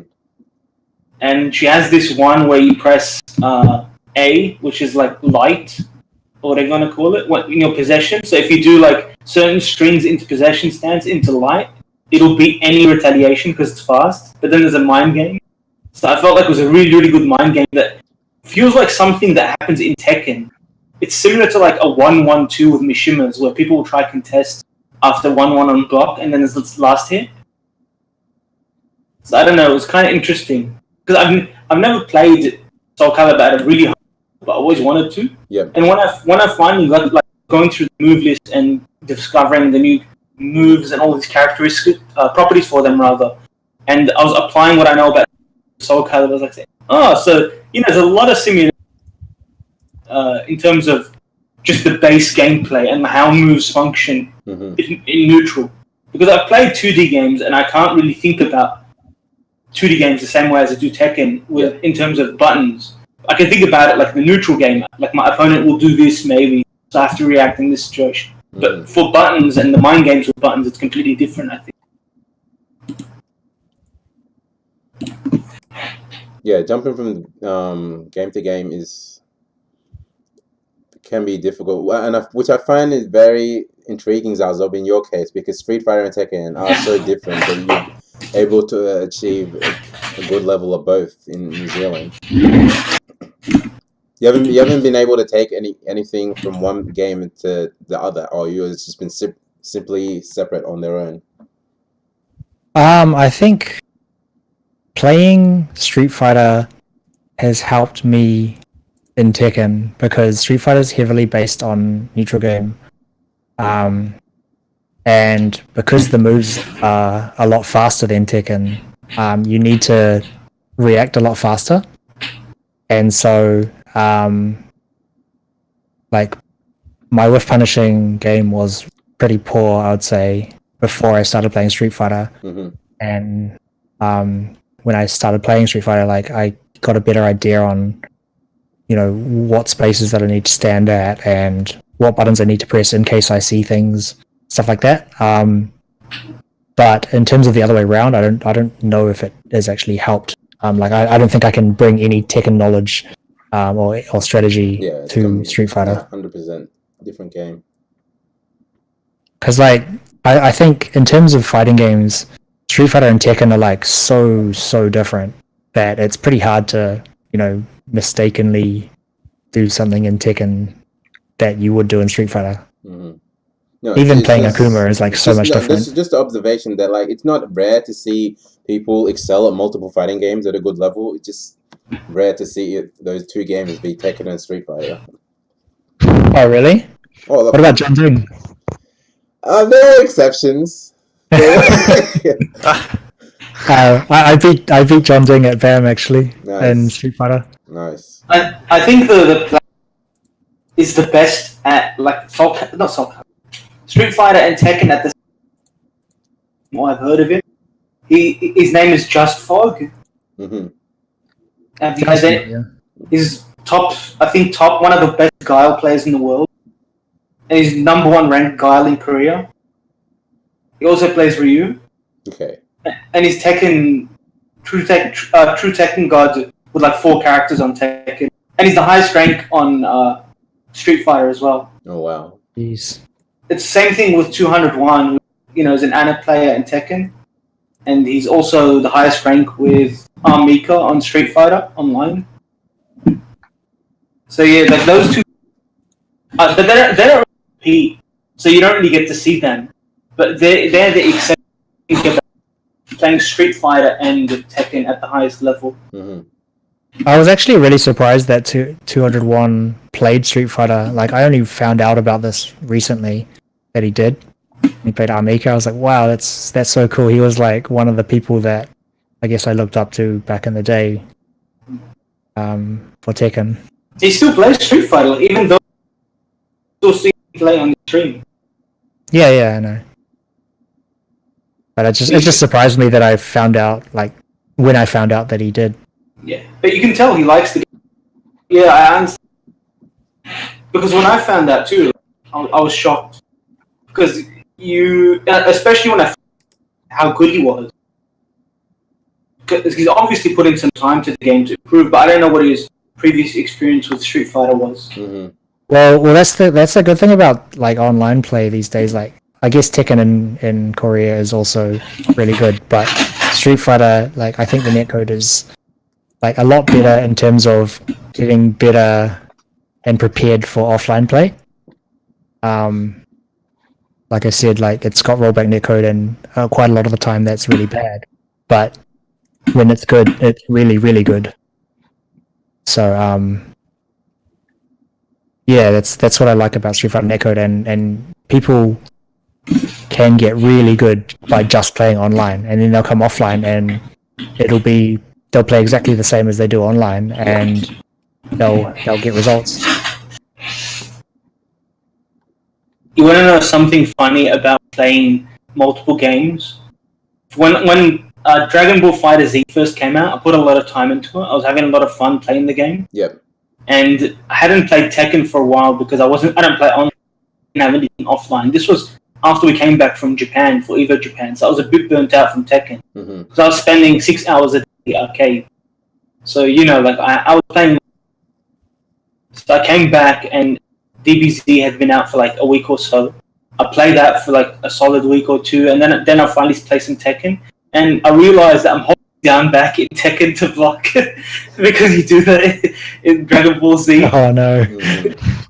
Like I couldn't help it. Like it became a habit. So I'm getting launched. I'm like, wait, I'm blocking, and then I remember that habit has happened to me more than anyone because I play an array. Like just this weekend with the Soul Calibur beta, like it's from one of those games that has a block buttons. Oh my god! Oh yeah, having a block button. So like, granted, I play games with block buttons, but like not recently. So I was just going in to bait people and to get them to whiff, and I was just holding back and just dying, and I'm like, oh, block button. So it's a hard habit to break, your transition of like gaming habits between games. Like I understand that completely. I think if you've got a lot of experience in all of the games that you are playing, then it shouldn't matter. Yeah, it shouldn't matter. As long as you're playing all those games consistently. But like granted I play a lot of games, but sometimes some of them very infrequently, so it just takes a few a few games to get back into it. But yeah, fully understand where you're coming from, Alchemist. I was going to ask, Seed Major is this week or is it next week? Same? Yeah, Seed. Same is It's next week. next week. After Okay. I remember it being like the week after Southern Cross Up. But there's something You're odd. going there, right, Dan? Yeah, I'm going. Man. Nice. I think Aiken is going as well. Yeah, a couple I of think- them. Yeah, a couple. Yeah, Aiken's going. I think John's going. I Uh, think. I remember someone else said there. I don't remember who it was, but I know one other person is going. Naveed? Yeah, Naveed's going as well. It wasn't Naveed, but I'm glad that he's going. Finally gets after not showing Evo because of the visa issues. Finally gets a name on the international stage. Hopefully. Oh yeah. Darren's going. Yeah, that's one thing I'm excited about. More, not just Australian, but New Zealand people traveling internationally, because I'm probably sure you feel this way down in Zarzob, like the chance for, like, we're all on the way on this side of the map, but we do have our strong players, and you just always want to see us represented, get the chance to experience international competition and see how we do. We've got yourself, who just qualified for the Red Bull Kumite, and you're flying off to Paris. Yeah, I mean, like, for me, going to Australia is even a big thing. So, like, that is, it is international, but as you say, it's like, we're in the corner of the earth, but it's like, for me, even going to Australia is huge. Mm-hmm. So, like, when I go to Australia, I really, like, psych myself up for it, I guess. I haven't been to a tournament that is further than that, but I'm hoping to do that next year. You've been to the Philippines before, haven't you? Oh, yeah, but that was like a sponsored, like a small tournament. I mean, it was a big tournament, but there weren't that many participants. Ah, okay. Right. And it was also a really long time ago when I was really young, so I don't really remember it fully, and I also don't think I was actually that good at the game. Did you have many New Zealand people travel for Evo Japan earlier in the year, or not so much? I don't think we had any. Okay. But I do know that we have some traveling next year. Okay, that'll be good to see. Jamie, you going to Evo next year? I don't know. Like, are you planning to save up If for you it? can't go next year, 2020, a lot of Australians are going. Save up for that. Just putting that out there. Yeah, I mean, Here's the date. it's something that, like, I save anyway, right? So if I can afford it, I will yeah, go. I know. No, I understand. Like, a trip to America is never cheap, but yeah, just putting that out Yeah, there. because I've already been to Vegas. I've already been to America, so I'm not sure. Yeah, 100%. It's like, it's the appeal of whether you want to go to Evo or not, and it just happens to be in Vegas. And I actually do want to go to Evo, but I hear it's like, if you want to go for a whole tournament experience with, like, casuals and everything, then Evo is not the one to go to. Like, 100%. I think CEO was. I was just about to say, if you want to go to the States with the intent of garnering experience, obviously you'll need casual for that. You go to CEO. If you want to go for the maximum tournament experience and the spectacle, you go to Evo. All right. If you want, like, a little bit of in between, go to sorry, I said CEO. You go to Combo Breaker. That's the one. I was about to correct. Yeah. That's Combo Breaker is the 24-hour venue. 24-hour venue, casuals all Oh, day, wow. all Yeah. night. You can just wake up 3 a.m. from your hotel and just, let's have some casuals. And, like, people are there. People are there. So that's crazy, man. Yeah, that's nuts. The thing that, if I do go to Evo, that I'd be worried about is, how like, you have to buy tickets and stuff for top 8s. Mm-hmm. I'm scared that people that I don't really like will get into top 8. Because like, I think it was Bamble Origin one year. Culture enough to appreciate a top 8 with his favorites not in it. No, like, I almost like I do get hype, watching games, but like I think it was OHN last year. The Street Fighter top 8 was not very exciting for me, and I just pretty much I didn't even watch it because it was like 4 Rashids or something, and it's just like I'm really scared that that's going to happen. You know Whereas, what? like when I watch it online, I'm actually hyped. You got to take that chance, man. If you're going to EVO, you have to take that chance. Look at me. Look, I've dabbled in a bit of Street Fighter. I'm a Zangief player. How many top 8s am I getting hyped for? Well, you're a Zangief player, so you're not going to get hyped for Street Fighter at all, bro. Dude, it's more than that. It's the atmosphere. It's something. Yeah, of course. In that stadium. Not gonna lie, of course.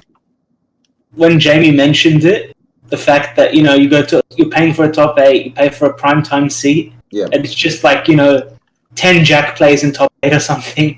Not everyone wants that. So like it would be quite boring, and I didn't think about that until now.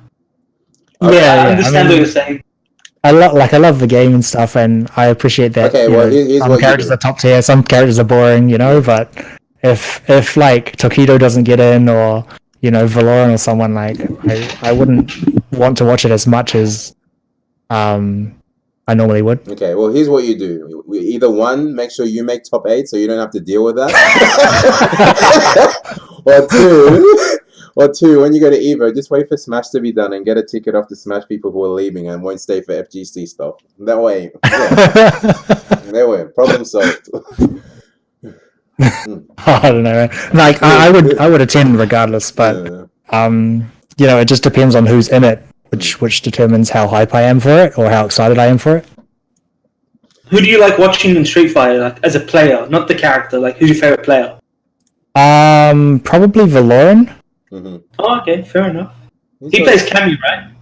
Yeah. Yeah, thought so.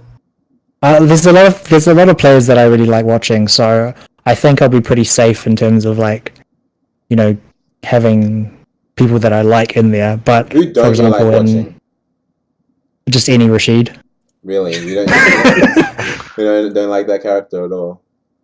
It's not that I don't like the character. It's just that I don't like watching his playstyle. It's just not fun for me. I guess a lot of people will say that they don't like watching Cammy, but I really enjoy watching Cammy because I play her, and I also like watching Cammy mirrors because I learn a lot from it. Can you guys say the same about Tekken? What characters or playstyles don't you like watching? I absolutely cannot stand watching Akuma. The moment I see if it's EVO Grand Finals and it has Akuma in it, I turn off the stream. Really? Like, I cannot stand watching Akuma. I will fall asleep. Everyone says the character's hype. I'm just like snoring. I really don't like Akuma, and I really don't like Geese. Geese is better. I think Geese is a bit better because he has, he has like all these things that bring the crowd into it. So like the stand up, the Jaiken, the crowd gets really hyped. Akuma, the hype stuff, yeah. Yeah, Akuma has nothing. Akuma's just like there. He's just this underdeveloped character model that has clunky moves and just king of scrambles, been all over the screen. Nothing makes sense, and you're just like there going, "Oh, this is not Tekken." I don't know. I really don't enjoy it. And pretty much any other character is fine. Let me think. I want to say every character I like watching except Akuma. I don't like watching Akuma. I don't really hate any character. I mean, there's some characters I wouldn't like playing, but watching, I'm pretty easy as long as it's at a competitive level. Maybe I kind of share your sentiment about Akuma, but as long as it's at a competitive level, I don't mind it. What about Jack? Look, no, I'm not one of those casuals. Look, that is like, Jack. Nah, look, one of the best games I've ever seen is when Aroma beat JDCR. That was a good luck match. And that was just standard Jack versus Dragunov when everyone hated it. Unpopular opinion. I actually find it really interesting to see like Jax to look at all these like different styles and how people use them. I find that pretty interesting. I don't know if it's like a common opinion or not, but it's just what I think anyway. It's interesting to see like different types of Jax players. Yeah, I don't like Akuma and Geese because they've got like such huge comeback potential, and yeah, a lot of the crowd would think it's hype, but like if you think about yourself in those shoes, you get hit by a parry and then he takes 100% health off you. You're like, oh, okay, well, GG's, bro. Like it's just so frustrating. Yep. When you've got a huge life lead and then they just take the whole, your whole life bar off with one combo. And do you feel like it's too strong a comeback mechanic? Yeah, I definitely think that. And I think like that's the case with Street Fighter as well. Like in season 2, there was a lot of characters with comeback potential like that, and it still kind of exists, but not to that extent now. Well, you're not gonna like Soul Calibur, brother, if you try that. Yeah, because in a tournament that I entered in Auckland, it was actually Armageddon in Auckland, which is like a huge convention. There was a Balrog player, and he made a huge comeback. And the crowd was going wild because Balrog does like heaps of damage, and then he's like, look, and then he stuns and kills. Yeah. And it's like I'm just thinking like, man, just Balrog things like it's not even hype, man. Dude, it's not even hype. It's just frustrating. It's so funny hearing that from a Kami player. Jesus Christ. No, like. No, I know. Obviously, I'm Kami gets a lot of flack, but like, obviously, I'm joking. I'm just playing on the. No, yeah, I know. Kami's definitely a very strong character. Yeah. But like, in terms of like how she gets in and stuff, yeah, she has a few like kind of robbery type things, but in general, she needs to create a lot of opportunities for herself, and that's not like easy. And there's a lot of characters that have like, they hit you once. And then you've got to guess once, and if you don't guess right, you're stunned. But Kami, like you get at least like 2 or 3 chances. I think that's fair. Do you feel like her hate's a little bit unwarranted? No. this is coming from a Kami player, right? So okay. It's biased. It's obviously biased. So it's like a Geese player knowing, look, I know my character's dirty. Well, no, I mean, Kami doesn't have like 100% combos. She's got the last life in the game. But like, I don't know. I mean, I just think like out of all of the characters that can be top tier, I think Kami is the most fair character to be top tier. That's fair opinion. So, yeah, because she doesn't have a projectile, she doesn't have a command grab, she doesn't have an overhead. Like, she has to open you up somehow. That's a fair way to look at it. Like a lot of like command grab characters, they're just standing in your face and they make you jump by just being there.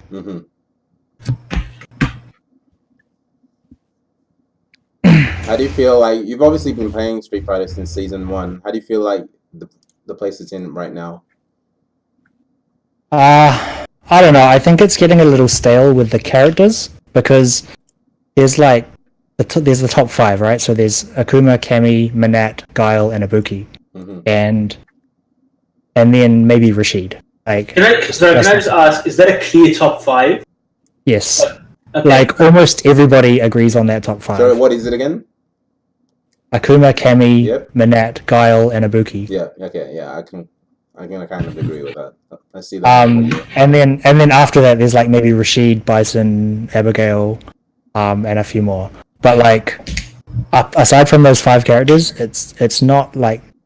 Oh, sorry. Aside from those 5 characters and Rashid, it's very uncommon to see like different characters than that in like top 8s. Interesting. So they're like the Jackson Dragonovs of like Street Fighter at that one point. Yeah, but I think the tiers are more like the tiers in Street Fighter are more relevant than they are in Tekken because. Like in Tekken, the Jackson Dragonovs are there because the player is good. Yeah. Completely agree. Whereas, like character matchups are really important in Street Fighter, and those 5 characters and Rashid have like the best character matchup spread. So it's easier for them to get to top 8. Okay, that makes more sense. It's like you'll see like more upset wins because of the character matchup. Yeah, exactly. Okay. It's quite interesting when you like compare it to Tekken. It's like a completely it's like a completely odd concept to me as like someone who plays Tekken. But Character matchups. Yeah, it's funny. Is there a single like, 6-4 in the game? If there is if there's ever been an iteration of Tekken where I feel like people have brought up character matchups more than any time, it's been this one.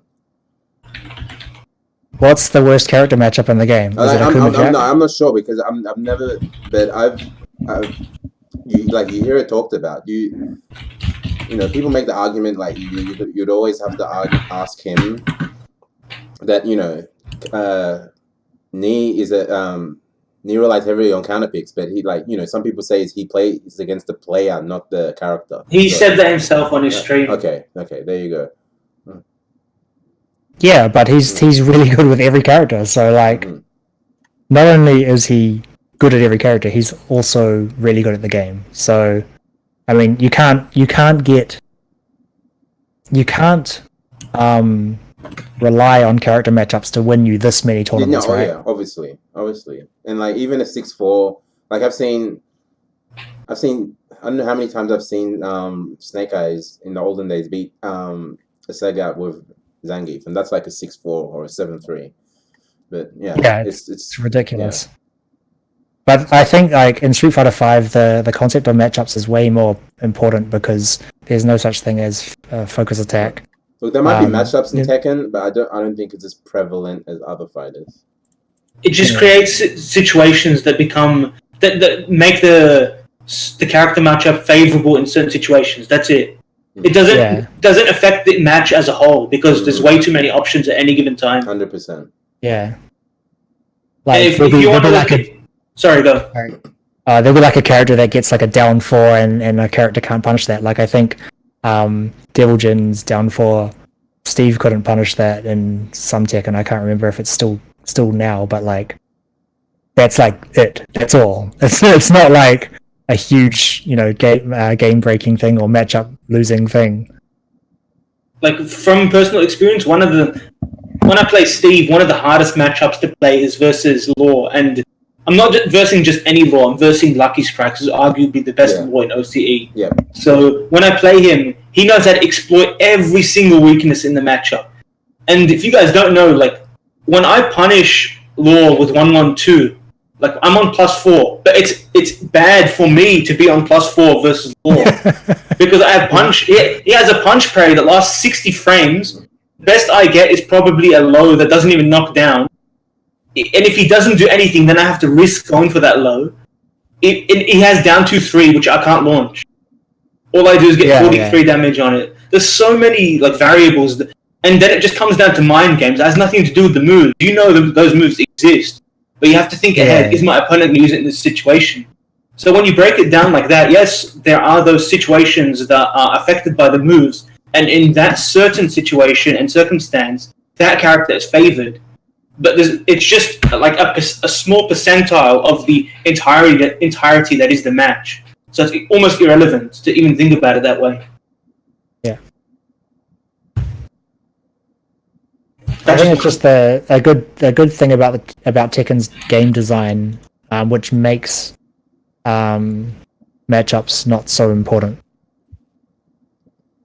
Yeah, it's great.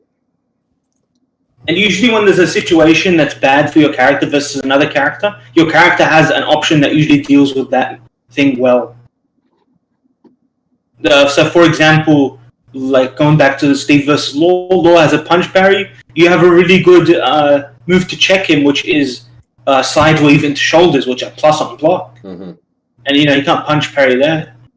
So it's a really good thing to keep in mind that, if you know your opponent is creating the situations where he's going to be, at favor, you always have the move ready in case you plan ahead and like, okay, I'm on +4 now because I did 1-1-2. He's going to punch parry or down 2-3. What's my next move after this if this situation occurs?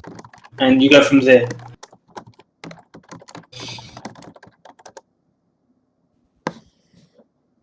So I wanted to bring it up just briefly, like because we've all had a bit of time to gloss over it. Maybe Zarzob less than the rest of us.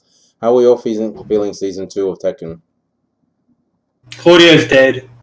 I figured you'd say that. Claudio is absolutely dead. You want to chime in here, DanBanter? 2015 to 2018.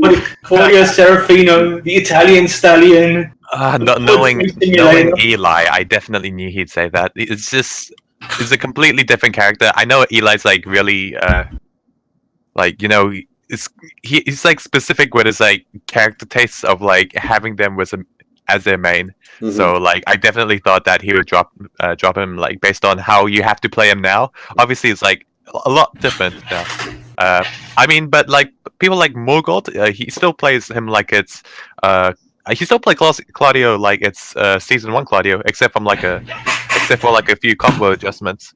But yeah, I definitely can't see why you dropped him. I mean, I'm not gonna drop him. I'm still gonna like stick to him. I'm just gonna like find a way to adjust to this like new way of using him. But like, yeah, I do understand your perspective of like like ditching the character. I wouldn't say I dropped against me. I wouldn't say I dropped him. I used him in that was this weekend, our round bet, and in the grand finals too. But the reason why I'm not saying I drop him, I just want to put him aside for now until I understand how to play him. But the change to forward 3 pretty much annihilated my playstyle. Mm-hmm. And I describe my playstyle with Claudia as forward 3 simulator because that's all I do. It's like 90% of my gameplay. Like I literally, like over 3 years of playing Claudia from 2015, at the end of 2015 to now, I have found the perfect ranges for forward 3 in every situation on block and on hit. Mm-hmm. Like for me. And then they just make it a high, and I'm like, oh. And then they take it all away. Yeah. So my neutral game is dead, and I'm trying to find the mid that replaces it, and it can't be hop kick because I need it to be safe. Yeah. But it needs to be a low crushing move. Mm-hmm. So what do you do? Forward 4? No, forward 4 is pretty shitty. Mm. Yeah. So like the one change I like Claudia is forward 4. Like that's a really, really, really good move now. It really is. It's like it's like a Mishimas. And the thing is, down forward. A 3 beats their get up option while standing 4s, like their fastest while standing move besides dick jab. So that's really scary at the wall because it's +4 now and leaves them in crouch. And down forward 3 is I-14. And if you want to go real ballsy and do shoulder, nothing beats it. Like you always win. So it's a good option. So at the same time, like all the other changes I'm looking at, you know, it doesn't feel rewarding as a character to me anymore. Like the situations I created were so weird, like so unique to this character, and now I can't use them anymore. I remember something that triggered me so much. I was versing Rek in a 1-to-5, Claudia versus Feng, and it was the first match. And I did Rage Drive, and when I did Rage Drive, I said I think he's gonna step and he's gonna do a low. So I wanted to do a mid check. I did forward 3 and he ducked. I pressed start and I went character select.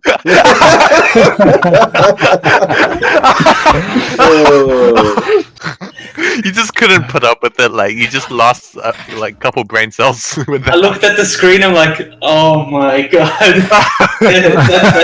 That's my experience with season 2 so far. I played Dan earlier today, and he was using Claudio, and I was ducking a few things, and I saw forward 3 come out, and I just waited a bit because I thought I got hit. Mm-hmm. I was just ducking. I was like, "Oh crap, I got hit." Didn't do anything. Oh wait, it's a high, and that happened like 3 or 4 times, especially and with 4-3 as well. And like I ducked it, and I was like, "Oh crap, I got hit." And then I think I punished it once. Oh god. So Zarzob, I wanted to ask you if your interest for season 2 would increase if Julia was one of the DLC characters. Yes. I'm like 99% sure. Well, I mean, to be honest, I don't think like season 2 changed Tekken that much, and I didn't think it would either. But like, I thought it would change more than it did, because like when you went from Tekken 6 to Tekken 6 BR, like, you know, there's new characters, new moves and stuff. Mm-hmm. But like, it was also like sometimes they had a new like mechanic, or some mechanics changed, or like maybe the graphics were different. But like Tekken 7 season 2, it's just Tekken 7. See, because I don't think the implementation of wall bounce is as significant as people thought it would be. It's definitely it's not. Like Paul's one is up forward 2. Like what the? No one's going to do that. That's when you fail a death fist. Yeah. I used to use that. Not gonna lie. You know why? It's a timing check because there's you guys know like the old Tekken 5 setup where you do forward 2, just frame 1 into shoulder. Yeah. I used to do that into up forward 2. Like my shoulder didn't come out, and then Paul's doing like a 90 frame move, and you just get hit. It worked more times than not. Let's just say that. I know someone who still uses that like quite a lot, even before season 2. You guys know Ji-Sang? Yeah, G-Sang, yeah. Ji-Sang, yeah. He uses it quite a lot. He used it even before like season 2. He used it in season 1 as well, quite often.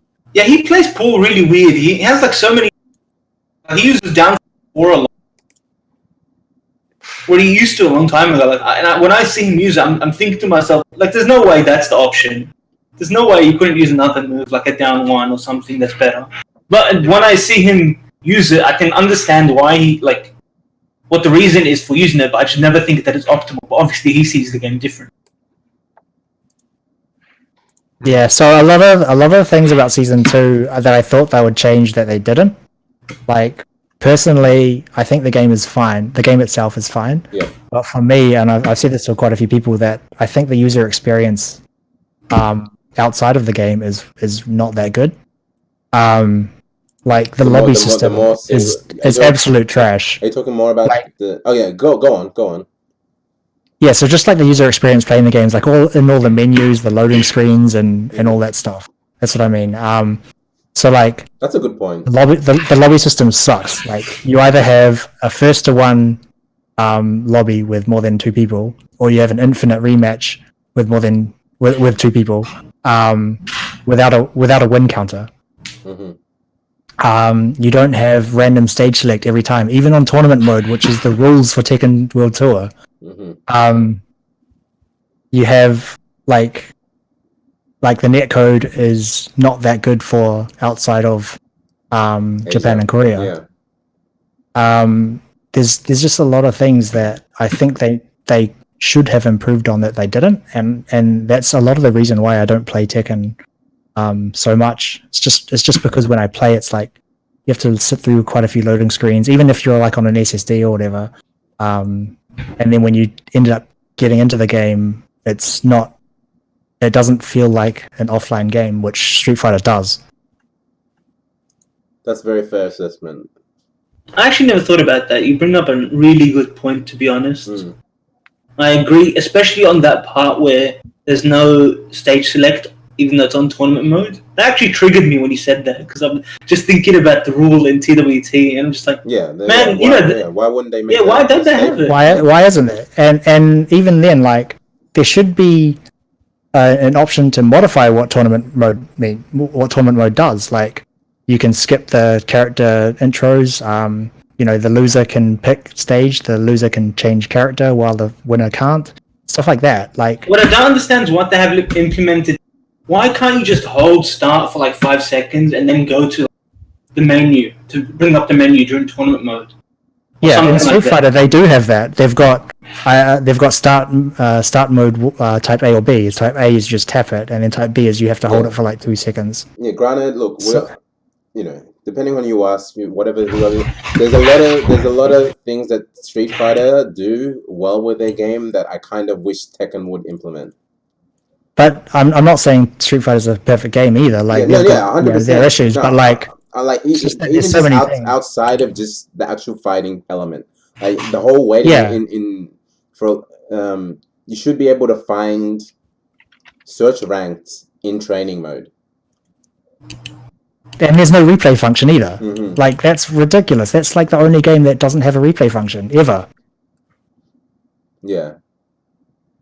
That's actually a very good point. It's Tekken itself, like the gameplay, is absolutely top tier. Almost everything. Yeah, exactly. I love the gameplay, but everything outside of the gameplay is very, very, very grassroots. Lacking. Yes, it's lacking. Yeah. Yeah. Like, yeah, we brought it up for like the single player content for Tekken is just like they don't have story mode for any of the DLC either, right? No. Even Anna and Lay. No, don't don't they have like a story, but it's not a movie? Or am I mistaken? Because I thought Lay's story was that he's a fan of Lucky Chloe and he entered just to find her or something. I don't know, but I went to the story mode and I didn't see Anna there. Yeah, I heard like that was like the so-called lore, but I don't think it was implemented in actual games. So. Oh, okay. I didn't know because I've never even played the story. Yeah, like any of the character episodes. Neither have I. Yeah, so I just wish there was a lot of things that they improved with Tekken, and that would probably give me more interest in the game. But like for now, it's a tournament game for me, and that's it. Like that's not saying that I don't like think about the game and how to get better and stuff. And I think I have gotten better over the years, even though I've only played in tournaments. But I think it's mostly because of just tournament experience and getting used to like tournament nerves and stuff. Because in Tekken, like legacy skill is really like it can take you really far, I think. And I've done my fair share of spending $1 or $2 at the arcade, or thousands of dollars worth. More than thousands. Yeah. I think most OG Tekken players could have put down a payment on a mortgage or something. Dude, I remember the first week of Tekken 6, I spent $1,000. Holy shit! The first week. I was gonna say something like along the lines of like a 3-week period, and then you say 1,000 in a week, and I'm like, nah, I can't match that. Not even close. I was at the arcade from morning till night, every single day on the week that it came out. Yeah, I know a lot of Melbourne guys were the same. Like with Tekken 6, Tekken Tag 2, even Tekken 5. Like, this is how big the arcade scene was. Yeah, I remember meeting Jamie for the first time in Melbourne. It's just like, yep, deathmatch. Did New Zealand have that? So New Zealand's one of the countries that had that arcade culture. I'm not sure how prevalent the arcades are now. No, they're not very prevalent now, but I mean that's because FR's not out, I guess. Oh, yeah, there you go. Yeah, it's unfortunate. But I mean, yeah, it is unfortunate, and it's kind of sad because Namco is like milking the arcade scene for what they've got until FR comes out, and then they're just gonna ignore them. Yeah. Which is really sad, but I don't think many people would be playing at the arcade even now, even if FR was out. Yeah, I can safely say, like, in Australia, it's the arcade scene has left us.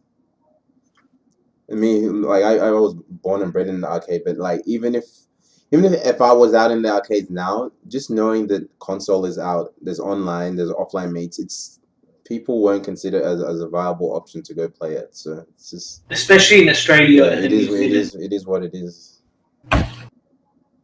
Like the arcade culture isn't as pronounced as the Asian countries, so it's just like, no, I got my game at home, I'll play here.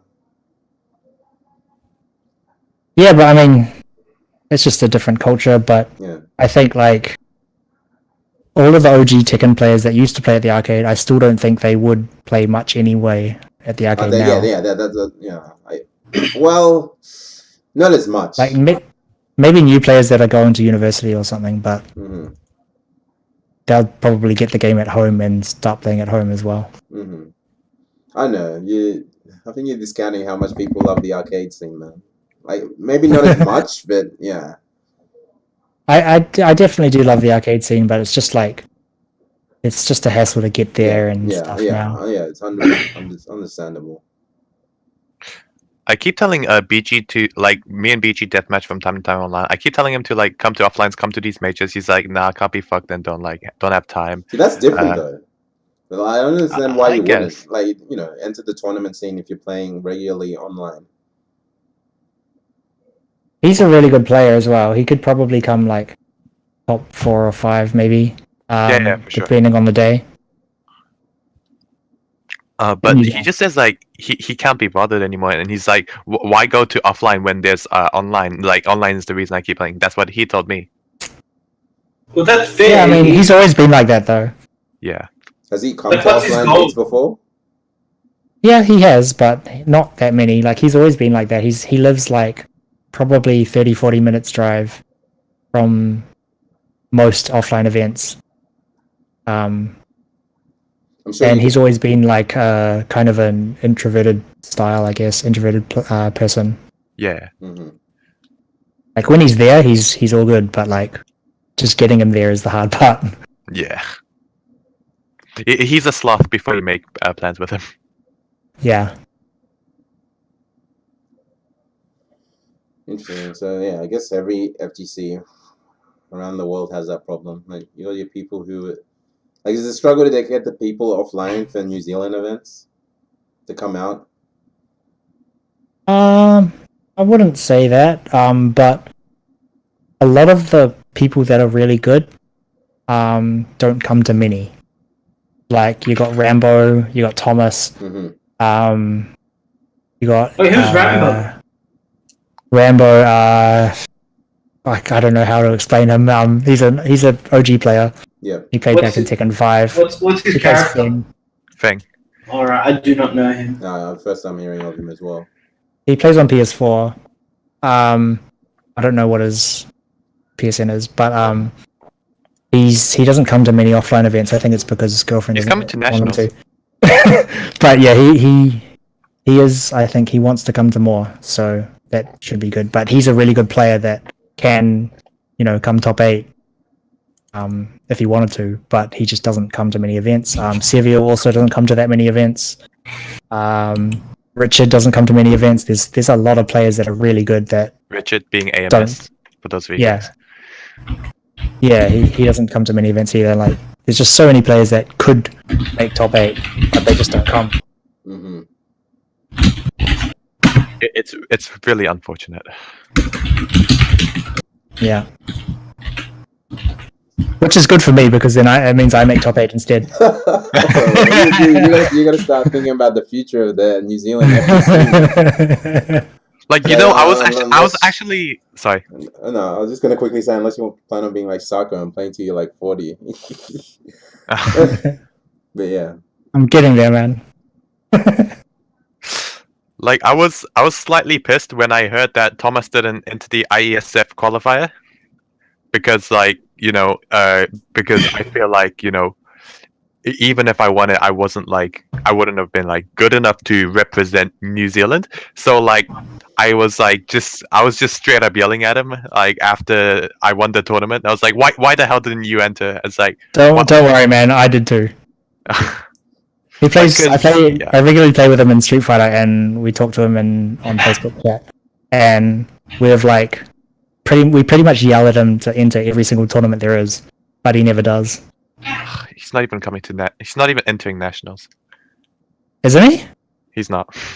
Oh, our nagging didn't work then. Yeah. That's sad. He's the one that has to defend New Zealand. Yeah, for sure. It's like he's on another level compared to like everyone else, I guess. Yeah, I mean, when he's playing on a good day, I think he's on another level to anybody else in New Zealand. For sure. It's very fun playing against him too. When I was in Korea for IESF last year, I had like a set with him, and it was very, very enjoyable, because I can tell, like, whenever he plays, he's hit about every. Yeah. I really like his playstyle as well. It's like a really consistent, solid playstyle that if you lose, you're like, I know why I lost. Yeah, exactly. Whereas like a lot of players, like, sometimes you might win a round or lose a round, and you're like, oh, that's just because of this. And then other rounds you'll be like, oh, he's better than me. But like every single round you lose to Thomas, he's better than me.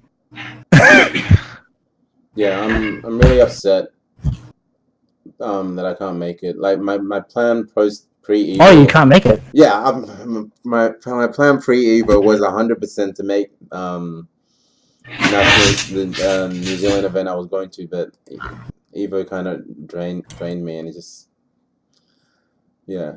But I'll be there 100% next year. So do you know who is coming from Australia? Because I don't. Kolinov might be. Dread Tech, I'm not sure. You got a few people from other games that I know are coming, but Look, I'm 100% starting to push not just Tekken players, but other FGC players start making it out in New Zealand, because like we all clamor for more events, and I'm like, New Zealand is just like it's next door. It's pretty much the equivalent. Traveling to Perth is the same price. Exactly. And I know New Zealand majors go off, so it should be one of those events that we put on our calendar, 100%. Yeah. I really wanted to go to Southern Cross Up as well, but as salty as I was, I couldn't get time. And even though I put it in like 2-3 months ahead, no pointer. I had a feeling that you might come though, Eli. Like, yeah, I really wanted to. I cannot explain how much I wanted to, because I've always wanted to go to New Zealand. I would have gone just not just for Tekken. Like I would have gone just to go for. Yeah, I was the same. I was 100% the same. Like New Zealand. I love radar for a long time. Just like last minute, just. Yeah, well, I mean, if there is a tournament to go to in New Zealand, it is Southern Cross Up. So, unfortunately, you have to wait till next year.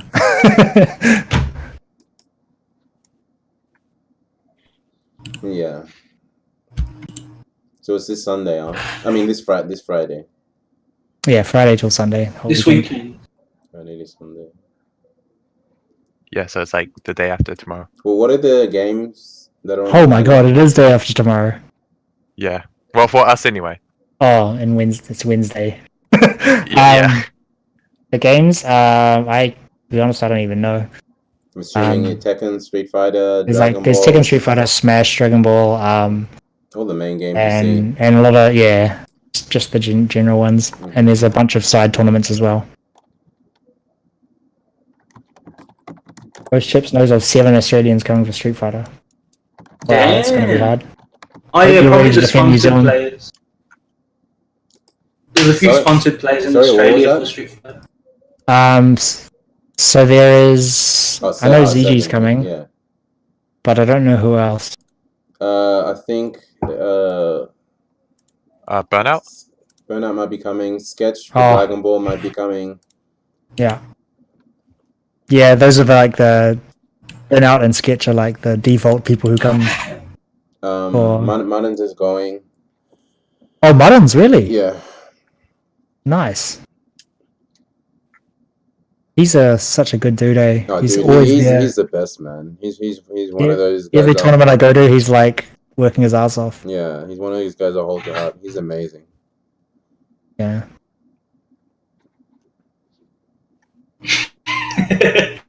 Harlem with the shots. Well, doesn't even Brisbane about how's he going? Jeez. Well, man, we got Thomas here who can't make New Zealand Rainbats either. I know, right? Or even New Zealand Nationals. Literally in the same region as well. Yeah, man, that's kind of look. I don't know about you, but I would absolutely give it to some Melbourne guys who wouldn't make BAM for no good reason. for no good reason. It's like why? It's a Tekken World Tour event as well. But I mean, that kind of sometimes it means that you'd want to go less, because some people go because they can get results, whereas other people go because they can get experience. And at a Tekken World Tour event, there's no way that you're going to get results. So if that's the case, then they just don't go, which is understandable. It really depends. For some reason, I just went into a state in my head where I was just thinking of some excuses people would say for not attending BAM. The first one that came to mind is I have to walk my dog. Can you imagine someone saying that as an excuse for not going to BAM? I have to walk my dog. Sorry, I cannot come to BAM. It's an entire weekend.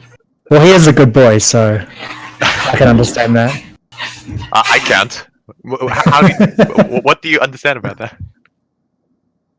Who's top 5 in New Zealand Tekken? Yeah. I would say Cornova is definitely number 1. Top 4 after that. I don't know. I'd say Dan is probably in there, and then maybe BG. And I don't know who else. It's hard to say, really. It's very hard to say, yeah.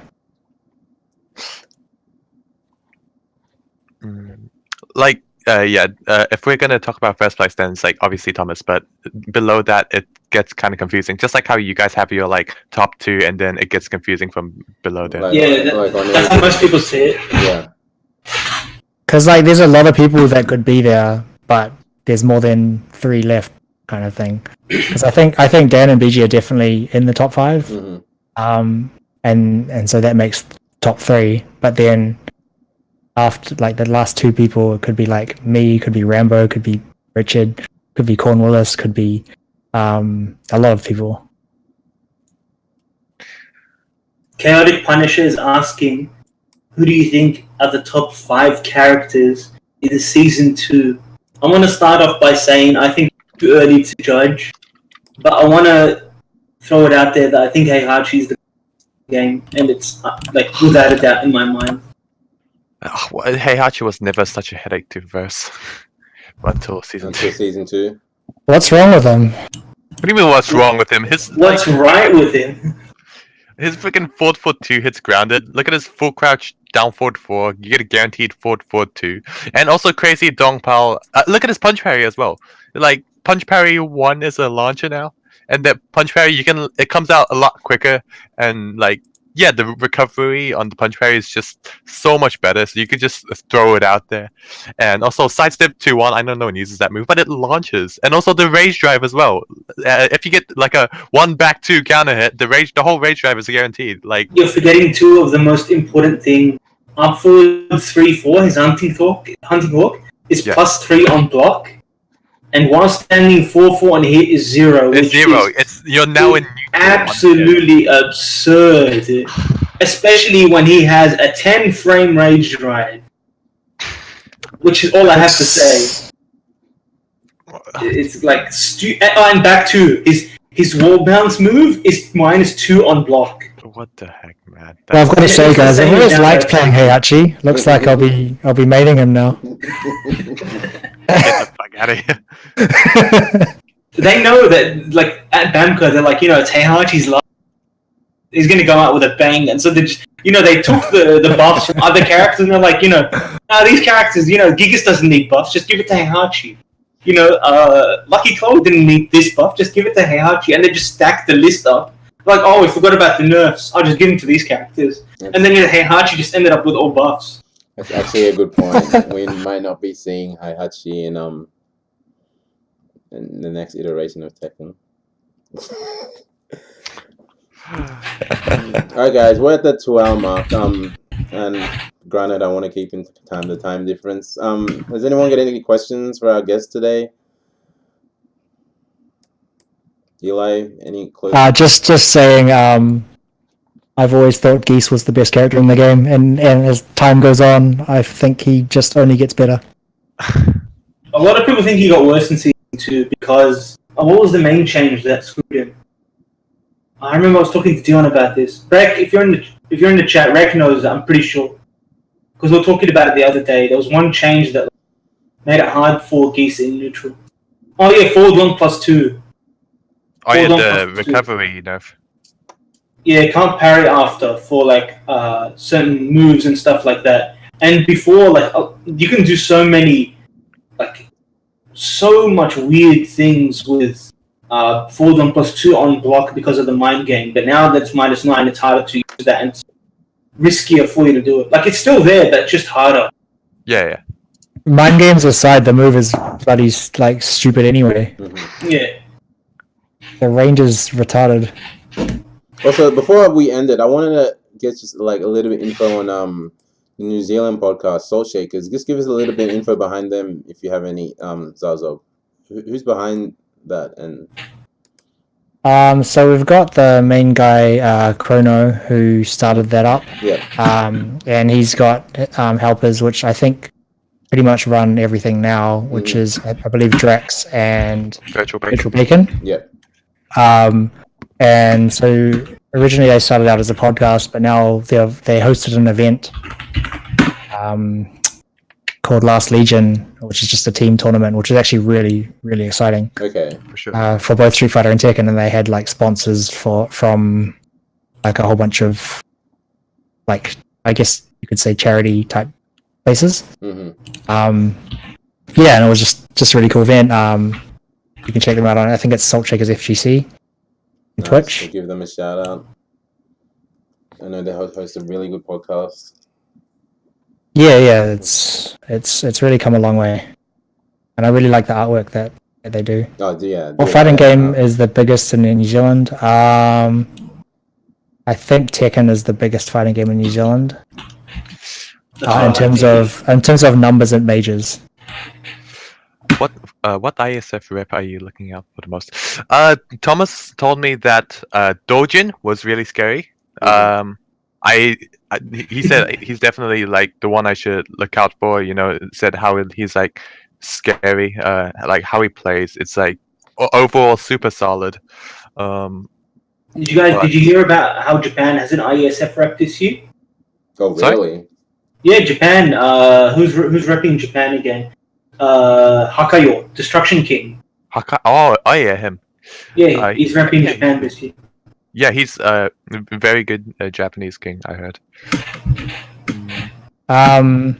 Yeah, Dojin. Watching ISF last year, Dojin is the only person that I have ever seen that has made Thomas panic, look panicked, and not play his own game. Mm-hmm. And not even against like low high at BAM. That was a good match. I remember commentating that. That was a good match. I was so mad that he lost. I was so disappointed. He was in. I was eating KFC at the time. I was watching the stream, but I was like so mad when he was losing. I was like, oh my god, he's won, and then he like failed to punish like 3 things in a row, and I was like shouting on my seat at KFC. When he ate down 4-4, the second hit. Yeah, and then I went back because he was staying in the same hotel, and we watched the match back. And for like an hour, I was just like, "Man, Thomas, you suck! You suck!" I pressed pause, like, "What should you have done there?" And he's like, he told me the exact thing he should have done, and that's what he would do against me, but he didn't do it. And stuff like that. I'm like, "Oh my god, you suck!" Yeah. That was so stressful, man. Yeah. All right, I got a question for both of you. One of our ending questions, if we don't get any. You probably named it, but like, who's the biggest choke artist in New Zealand? Choke artist? Yeah. In Wowza. Tekken, Wowza. Yeah, in any game. Oh, that's a big call out. Tekken, Wowza. Wowza, because he's lost to Tinkers, who doesn't really play Tekken at all. He lost to so many people who he lost to Wazza, who doesn't really play Tekken at all. Like, he's lost to so many people that he shouldn't have lost to. Like, he's a really good player. Yep. But he's lost to so many people that like he shouldn't have lost to. Pretty much don't play Tekken. Okay. And like haven't like, I mean, Wazza and Ting, yeah, they do play Tekken, but like they're not at like a level like close to him. So yeah. In Street Fighter, the choke artist, that's a hard thing. No, not me. I would say probably Sky. Quite often he drowns in pools. Like, he's a really good player. He's got the capabilities to win a major, but sometimes he drowns in pools. Sometimes he like fails just before top 8 or something like that. In New Zealand majors, and he loses to people that he shouldn't lose to. Like, he would win 20-0 to someone in casuals, and then he would lose. I don't want to throw shade, but doesn't that happen a lot in Street Fighter 5? Yeah, it does, but like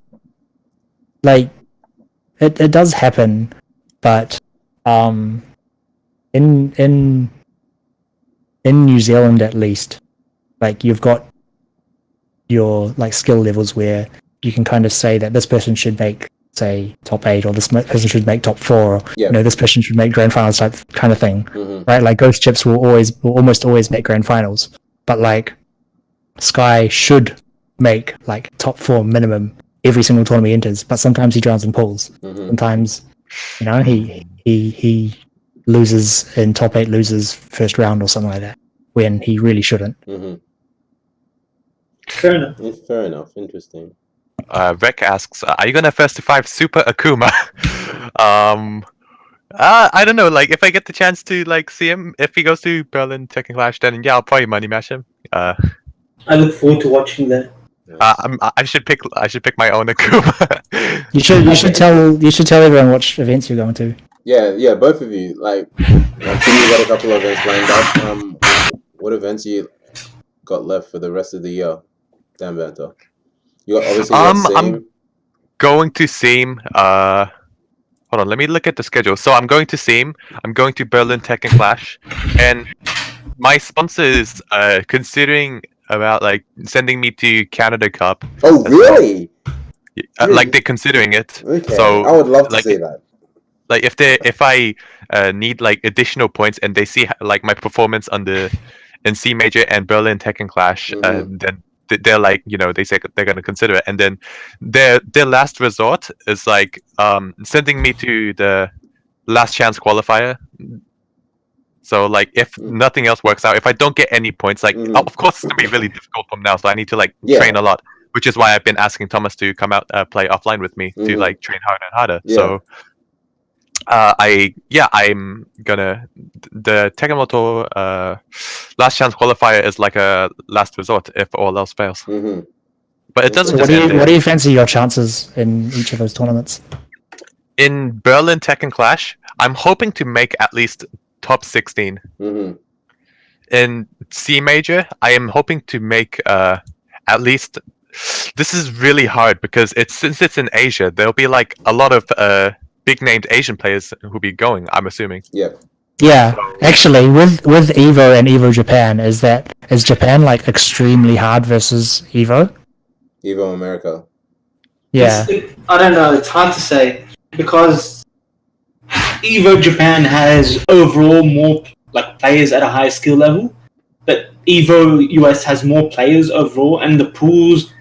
Like, you'll eventually run into people that are similar skill level to you. So, like, there's more people overall, but it'll eventually come down to the point where it's basically Evo Japan in terms of skill level and number of players. Oh, okay. I don't know if I'm doing a good job of explaining it. No, that makes sense. It's essentially like Evo Japan's a smaller player pool, but the average player skill is higher. Yeah. And so, in Evo, it's like you go to Evo Japan, but you got to win like 4 or 5 games first. My consensus with Evo, like, it's obviously not a hard rule consensus, but any Australian who actually was a veteran for Tekken didn't have anything to worry about getting out of pools for going, because there's so many people entered and so many player pools that your first couple of players, there's going to be no names, but if you're a veteran, you really shouldn't have anything to worry about. The funny thing is, Evo Japan was the first major tournament I was. And like I had like that was my first experience with such a big tournament. Yep. And I know it was like by far the hardest tournament, but I found that I played better when I was playing against a level that was better. I don't know if that happens to anyone else. But you feel like that makes sense, yeah. There's more of a challenge. That makes sense. Yeah. And you understand the mind game better. Like, it's easier to break down the gameplay. So Zarzob, tell people where you're heading this year. What you got left on your plate? Oh, I don't think Dan is finished. Oh, okay. Sorry, my bad. Oh, I didn't have that much left to say anyway. I said like there's the tournaments they're gonna send me next year. It just depends on my performance because like my sponsor is just about like getting their name out there, and it's a win-win for like me and my sponsor. Yeah. So no, that's cool. So yeah, the better I do, the more events they're sending me to. But for now, they're like thinking of sending me to 2 Tekken Moto events. But like that like that could change depending on how well I do. So I'm just like training really hard for that. All good.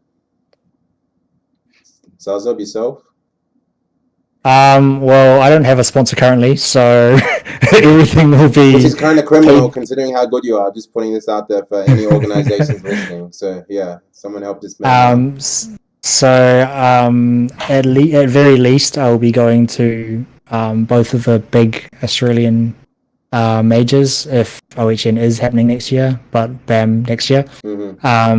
So I'll at least be going to that, and I'm trying to look to go to a like maybe one more, and I'm not sure whether that's going to be like Seam or whatever. But it's not going to be this one. Yeah, like if you're looking to try an international tournament, I recommend Seam because it's close to home. It would be cheaper. Yeah, I haven't been to Singapore either. Yeah, it's cheaper than going to America. I'd love to go there.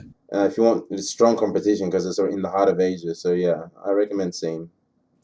Yeah, and I heard Xian is a really good host in Singapore. He really makes a good effort to hang out with all the foreigners. Yeah. So so I'd probably go to that one if I did go to a different one, other than Australia and New Zealand. So I want to go to at least one more tournament than I normally do because I've been to BAM and OHN every single year. Yep. For 3 years now. Well, OHN wasn't this year, but if it was, I would have gone. Mm-hmm. So, Alchemist, you got anything lined up? No. Well, it depends because I'm still waiting for word back on IESF. Yeah. For commentary. Okay. I was told we'll get an answer 13th to the 15th of this month, so in around 2 weeks' time I'll know. Yep. Other than that, I am waiting for next year. Actually, I'm thinking of going to the TWT finals. Just as a spectator, but I want to see, first of all, if I can get time off work. Yep. Second of all, if I can get a crew going, because I know a few people are interested in going from Sydney, but we have to sort things out. And if that all goes... Sorry? Where is it, sorry? It's in Amsterdam. Okay. Yeah, and I'm pretty good friends with a lot of the Tekken players in the European scene, and a lot of them are going to be there. I had a chance to meet them at ISF last year, and there's a lot of them that I know via online interaction. So Same here. I know because I hang out on streams. I know Eli does a lot as well. So yes, and so I would be keen for that. And next year, obviously, Evo Japan is a very slight maybe. I'm going Japan 100%. I don't know if it's going to be the same time as Evo Japan. So I don't know. Yeah, but I'll be going to Japan in the summer, maybe 50%. In the summer? Yeah, but damn. Dude, yeah, you guys will know me. I will understand. Unless you're a summer guy, then yeah. Plus, I want to climb Mount Fuji, but that's another story for another day. But yeah. That's all I have. Nothing else. Oh, good. There's nothing confirmed, basically. Yeah. Oh, sorry. Yeah, I'm also going to Paris for I was waiting. I was waiting. Did this guy forget that he won the Kumite? Anyway. But yeah. So that's what's happening with our guests. Probably going to wrap up there. You got anything else to add, Eli? I actually just want to say, because I might not have another chance. Yeah. Good luck, Zarzob, in the Kumite event. I'm not much. I don't follow Street Fighter that much, but I'm very happy that we have someone like you representing not just New Zealand, but I like to think the OCE scene. Yeah, 100%. And hopefully you do well. Like I'm pretty sure, regardless of what happens, you're getting your name out there because this is a prestigious event. Mm-hmm. Yeah, I'm really excited as well. Yeah, and obviously do your best. I know you worked hard. You won this tournament for a reason because you're at the top of your game right now, and hopefully that continues on for the Red Bull event. That's obviously what we all want to see for you. Yep. Yeah. And for DanBanter, congratulations again on getting sponsored. You know, very well deserving of that sponsorship. Being very consistent with tournament placings, winning everything. You know, showing people that he's not just an online player, he's a great offline player, and he can incorporate all these new things that he learns in the best way possible for him to win matches. And, you know, I know for a fact he's a great player. So I'm very happy he got the sponsorship. And, you know, now we have him traveling out to Seam. Yeah. My goal for you is to make top 8. I know that's stupid hard, but if you make top 8, man, I don't care what time they stream it. I'm going to be watching it. I'm going to have my lube ready. I'm going to be watching top 8. I'm gonna be watching some good Tekken. I want to see you guys go far in seeing. Not just you're gonna need more than a single bottle.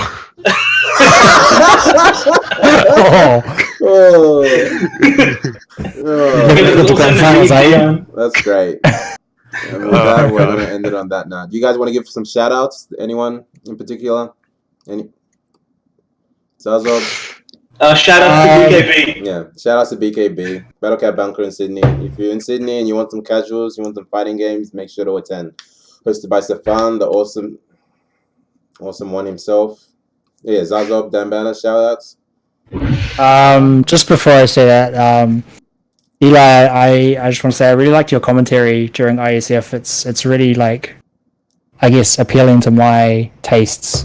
Like you have the hype commentary and you have the analysis commentary and stuff like that, and I think you've got a good balance of, I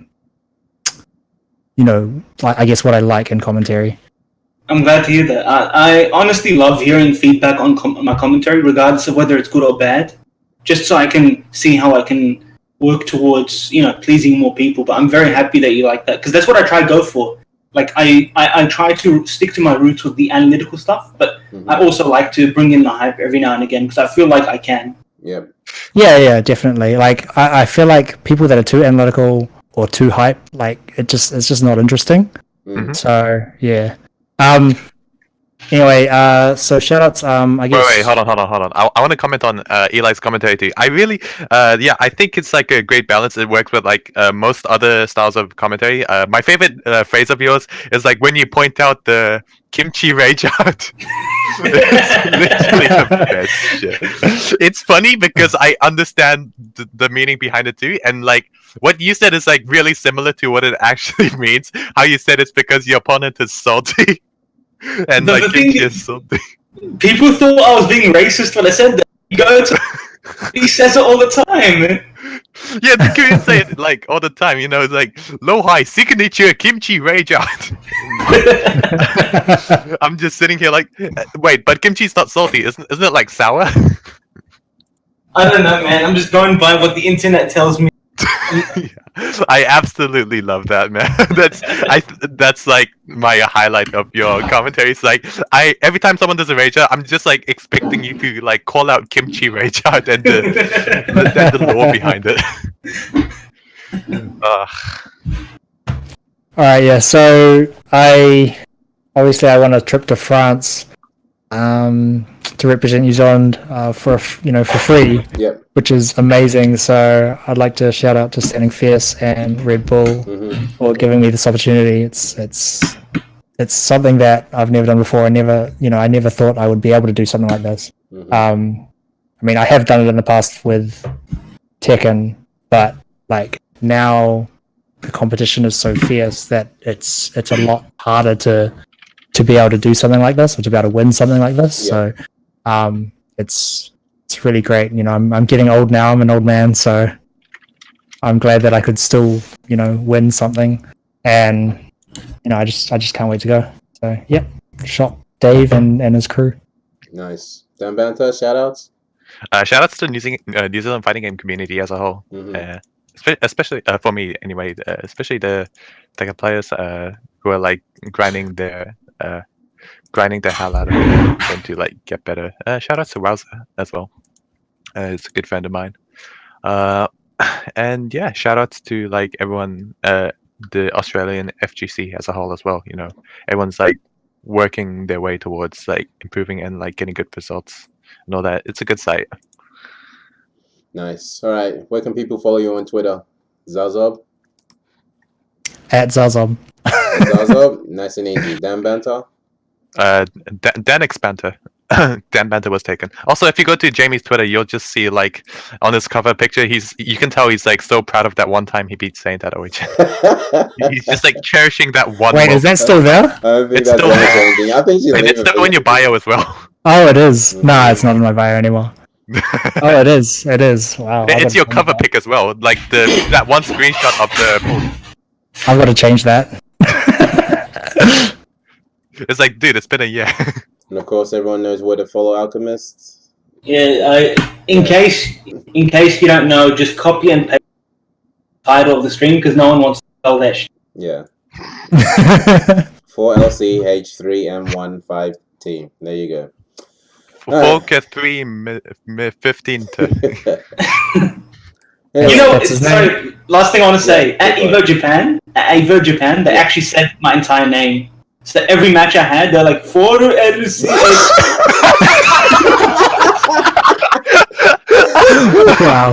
Wait, did they actually? God bless the Japanese. I'm not lying when I say this. Until top 64, they had a guy that spoke English, and the guy was saying my name, and then this guy puts his hand on his chest and says Alchemist.